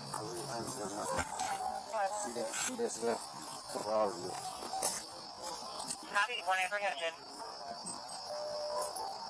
45, we won't come out of the house. It's not going to be our suspect. He's still up in the bedroom here. Well, let's get him out of here and pull fucking cruisers down. Yep. Yeah. Okay, please, down. You want me to get one from the other side? Come down. Is there enough officers on that side of the house? Yeah, I see one in the backyard. Okay, well, one of you guys who's parked down there, once you got one of your cruisers, bring it down the street. Okay. You want to bring it over? Yeah, whoever is, yeah, one of you guys.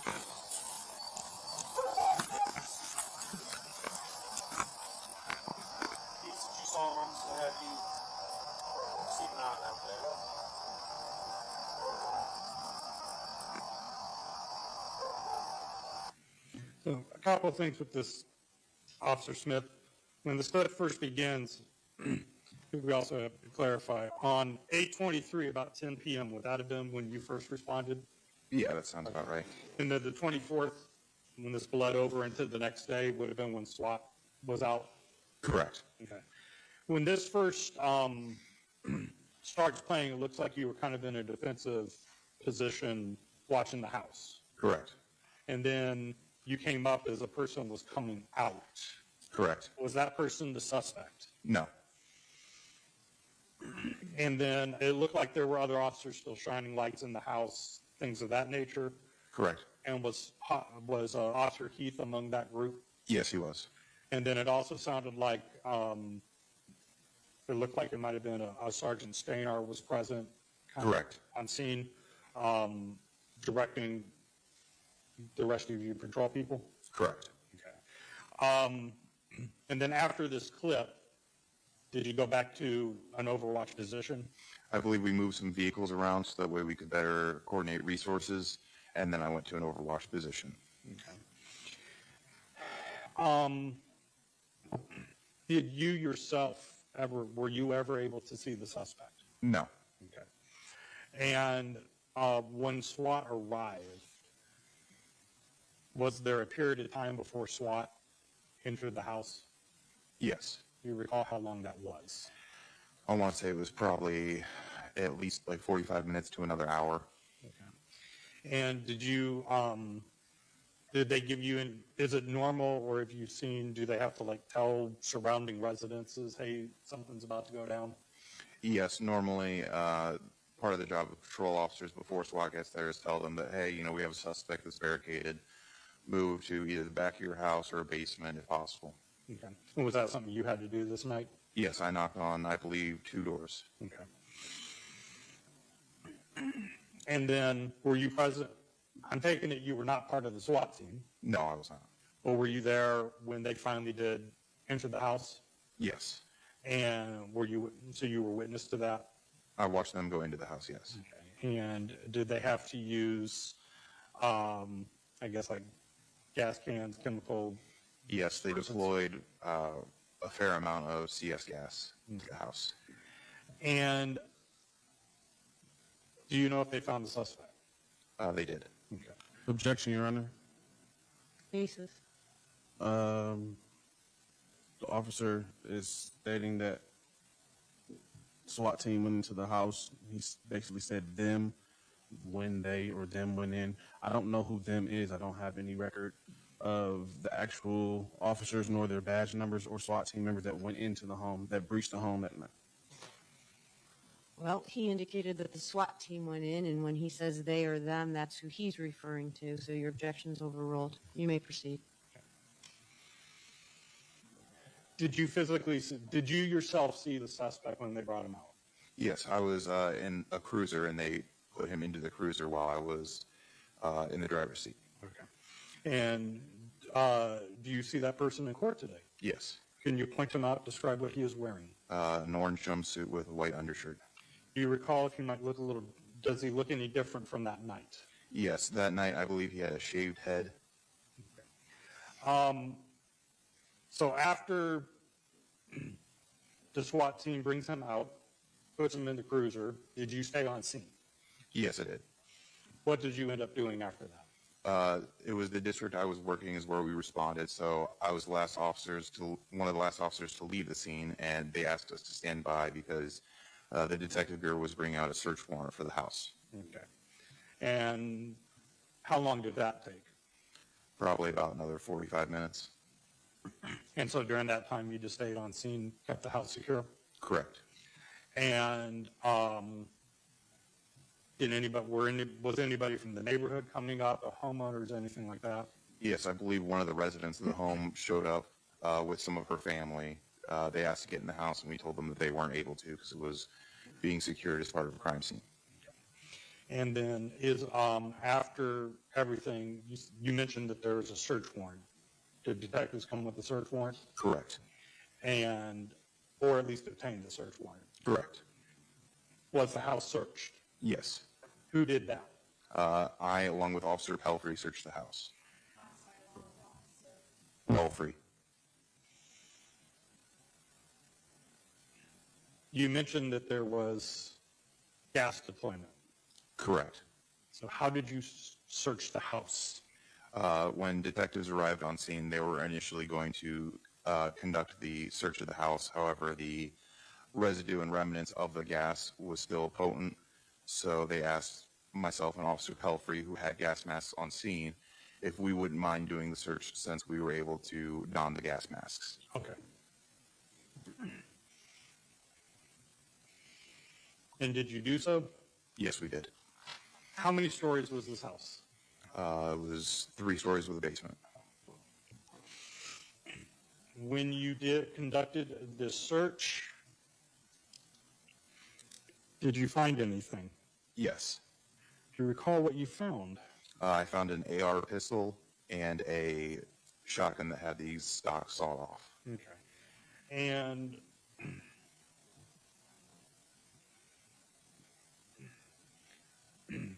did you have your body cam working at that time? I did. And did it record the search? It did. This time, Your Honor, say would play what will be marked Exhibit 77.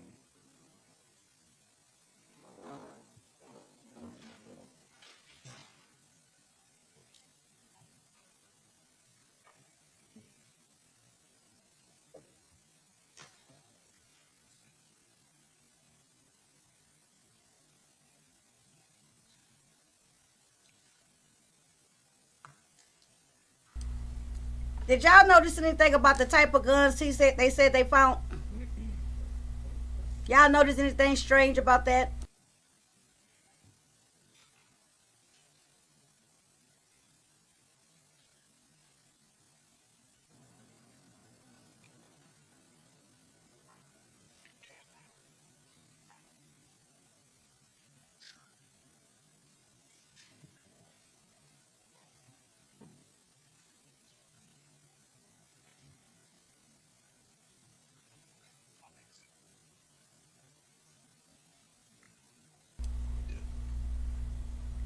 They say they found the AR rifle and a shotgun.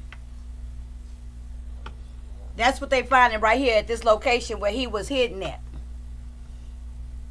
Y'all notice anything about them guns? An AR rifle and a shotgun. Pop quiz.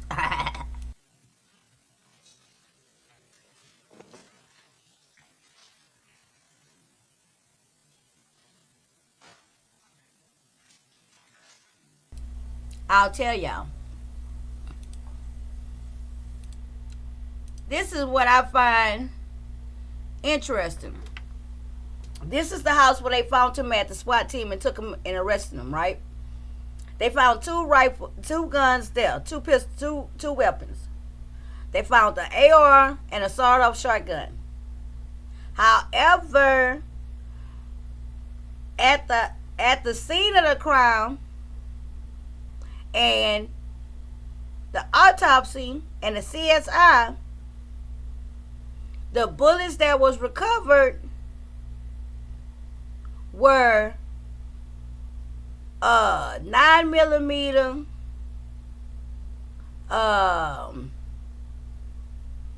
the official weapon of Team Freakoff. Yeah, neither one of those guns that they found there matched the guns that was used at the crime scene. Okay? So, further goes to say, how can they say the defendant did it? It wasn't even, they even find the weapon that was used. Let me hush, because maybe he misspoke because he said he had a, what? Went to work for the state.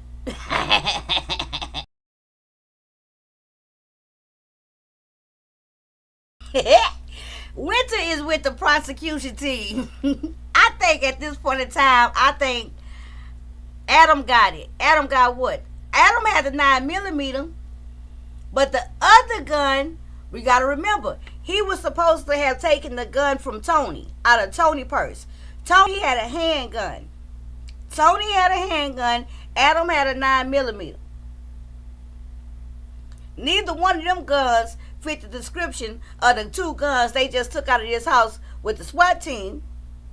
And so that means the 2 guns they just took out the house, neither one of them was even at the scene of the house. But let's continue. Now, I haven't seen this part. I'm just going with what I'm seeing. I haven't seen this. I'm doing a live reaction with y'all. But let me pause it again. But Lady T, this go. What I'm saying is pretty much matching like what you said earlier. Where you said, is it just me, or does it seem like the prosecution not really proving nothing? So that's where I'm going with this, right? What did she get pow with? I say pow with. I can't remember what they had said. Like don't quote me. It was like a 45. I don't know, but I know they didn't say no AR and they didn't say no sort of shotgun. Remember they were showing the casings. Them bullets was way smaller. I can't remember, but they said it at the very beginning of this live for the ME, when the medical examiner was showing the bullet fragments they took out of her body. But I can't remember what caliber they said. My bad. I should have wrote it down. I wrote it down that they took 3 bullets recovered, but I didn't write what type of caliber. Let's continue. You were certain that you were finding that AR rifle? Yes, it was. And it looked like you, on video. Look at that big old gun, Winter. He didn't misspeak. Looks like you took out the drum magazine, emptied it, etc., secured it. Correct. Provided it to the detectives. Correct. Objection.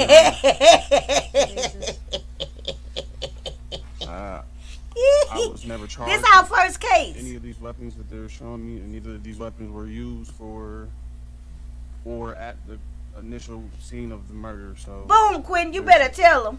I just said that, Quinton. Show these weapons. Let me hit mute. T, we gonna do better for the next case.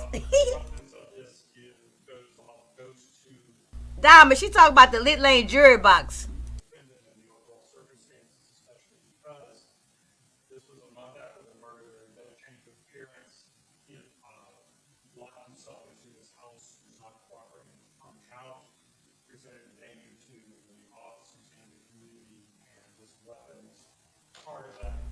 Why he not talking in the microphone?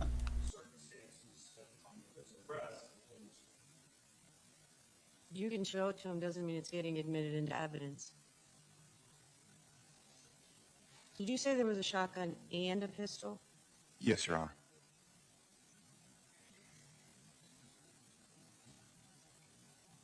Now you get the shade, Diamond.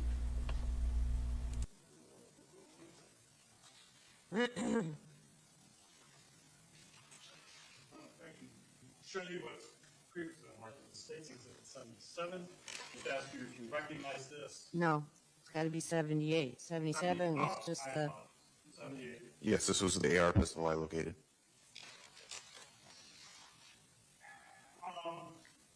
Do you recall what bedroom this was in? I believe it was the northeast bedroom on the 2nd floor. Do you recall when Officer Heath saw the suspect? Do you recall what window or bedroom, what room that might have been from? I believe it was the window on the stairwell going up to the 2nd floor. And how does that relate to the room that you found this particular rifle in? So if you continue up the stairwell to that 2nd floor. Sorry about it, the video and the talking not matching. I don't know what happened. If you make a left turn, it would have been the right-hand corner. So would that have been a room that the suspect, as seen by Officer Heath, would have been able to access that room easily? Yes. Did you have any difficulty getting to that room? No. An AR pistol and an AR rifle? And then in terms of where this window was in the stairwell versus the room, Was this, like, how to put it? Was the stairwell going up to this room, like from the first to second floor? Tomorrow I'm gonna have the caliber From of them first- bullets. I'm gonna go find them. So if the suspect was going to the third floor, they would have passed by this bedroom, or the stairwell would have taken them potentially to this bedroom. Correct. The judge said it's no telling if they gonna Was even that the only admit that firearm that gun. you found in the house? No, it was not. And show what's being marked as State's Exhibit number 79. How come that part match but the talking don't match? That's so weird. Same basis. Mr. Nixon. The exhibits that are being shown, I'm looking at them on the screen, and I previously had an issue with them providing me body cam and actually labeling the names of whose body cam was whose. On this screen, it shows that they're labeled, but my discovery is not labeled. I understand that you were given an itemized copy with the numbers, comparative, so I understand your frustration, but it's your objections overruled. You may proceed, Mr. Willett. Thank you, Your Honor.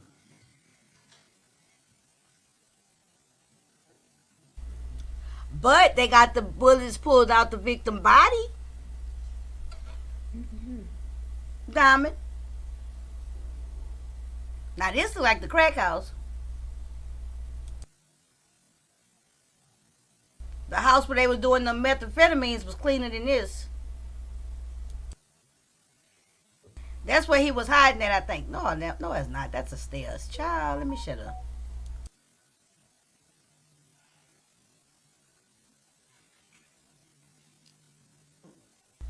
This for sure, but damn sure the crack house.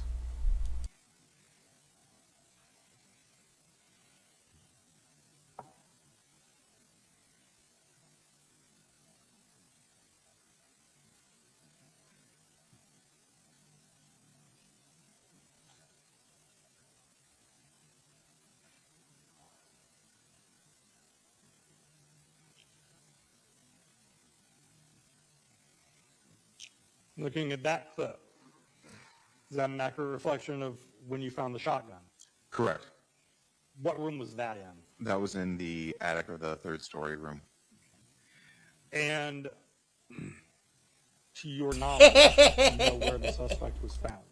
I was told by other officers, but I was not there. Okay. Well, was that information relayed to you before you went on this, before you did the search? Correct. And what were you told? I was told that the suspect was on the third floor in a crawl space. And Objection, Your Honor. This is hearsay. Overruled. Quinton not having no luck today. For you when conducting a search of a home. Yes, it is. And why is that? It lets us know what areas the suspect would have had access to hide stuff or to try and conceal stuff from us. Okay.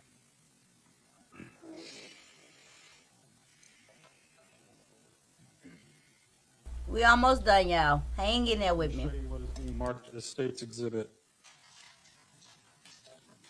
80.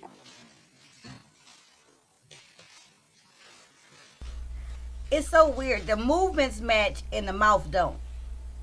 Go figure. Objection, Your Honor. Go ahead, Mr. Nixon. State your basis.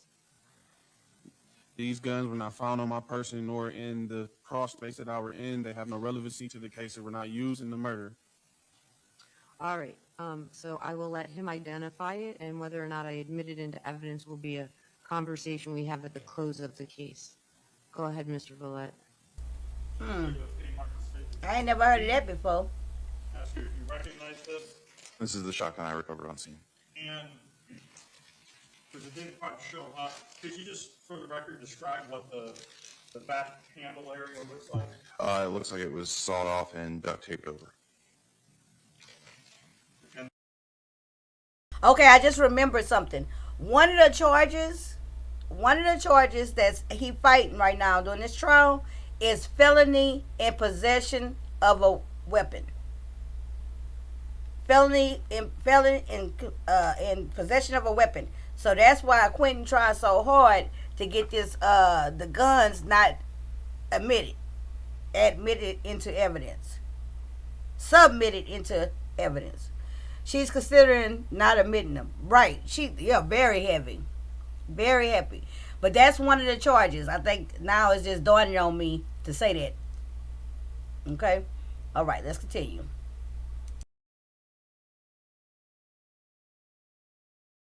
They don't have nothing to do with the crime. And like he just said, Quinton just said, look, Steph talking about, that's true, Quinton. The guns wasn't even found on him. That's a whole flop house, okay? You can tell it's a crack house. It could be anybody's gun. And crack houses have guns. No, that's not his house. It's somewhere where he was hiding at. Okay, let's go. The shells that are included with this, the shells that were in the shotgun?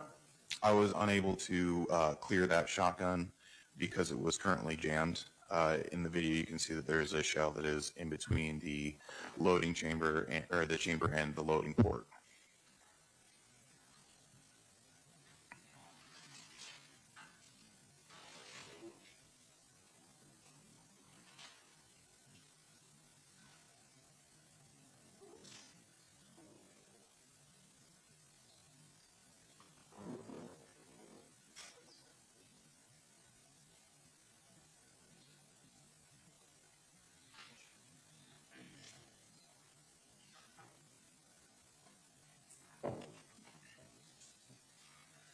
Did you search both rooms of the upstairs?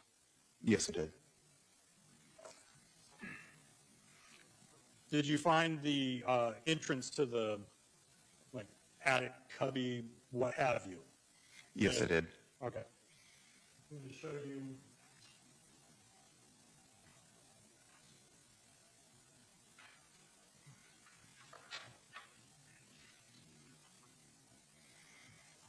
So I get this to switch over. And to show you what's being marked as State's Exhibit 81, this is just like a still screenshot. Do you recognize this screenshot, what it's from? Yes, this is the attic. Okay. And then what I'm pointing to right here, this small opening, is that the cubby that we're referencing? That was what was described to me. Damn, he sure couldn't fit in that damn cubby hole Where now. was the shotgun in relation With that jail weight on him. Oh, It was in the other room underneath the mattress. okay. Watching your body cam, it looks like there's the stairwell that comes up and then a room on each side. So there's equal access. Correct.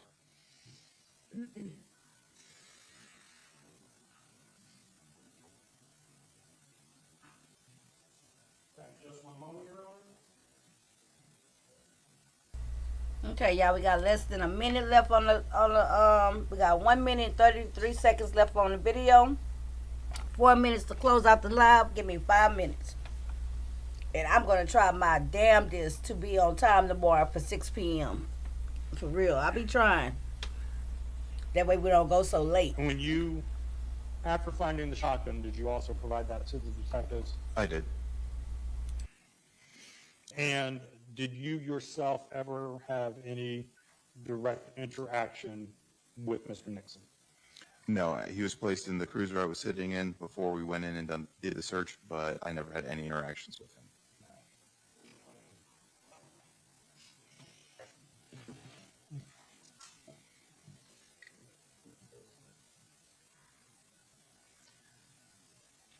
Mr. Nixon, cross-examination.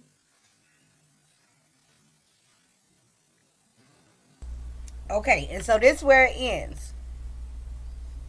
Because I didn't get this part. It's gonna cut off. Okay? So tomorrow we're gonna pick up with the cross-examination of this officer. And tomorrow is when we're gonna see the EMT, the ambulance. They're gonna even have somebody. I don't know who in the ambulance. I just saw it when I was recording it. We're gonna see a videotape from the hospital. I don't know who at the hospital, but we got that videotape. We're gonna see. We're gonna actually get to see him getting taken out of that out of the cubby hole from the actual SWAT team people, not this officer. Okay, so y'all want to definitely tune in tomorrow.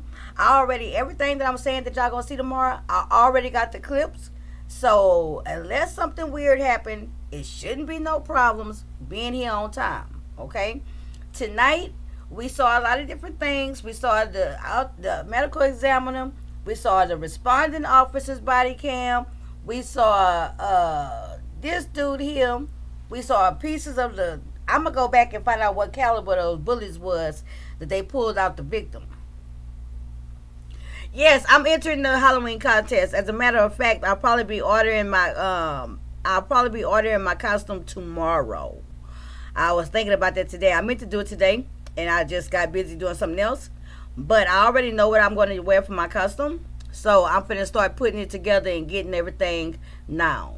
Okay, so I'm gonna go ahead and end the live. Meet me here at the same time, earlier time tomorrow. And thank y'all so much for being a part of the Lit Lane Jury Box, okay, for this trial watch. It's late, so I'm not going to hold y'all. Thank y'all for supporting with the Super Chats, Cash Apps, the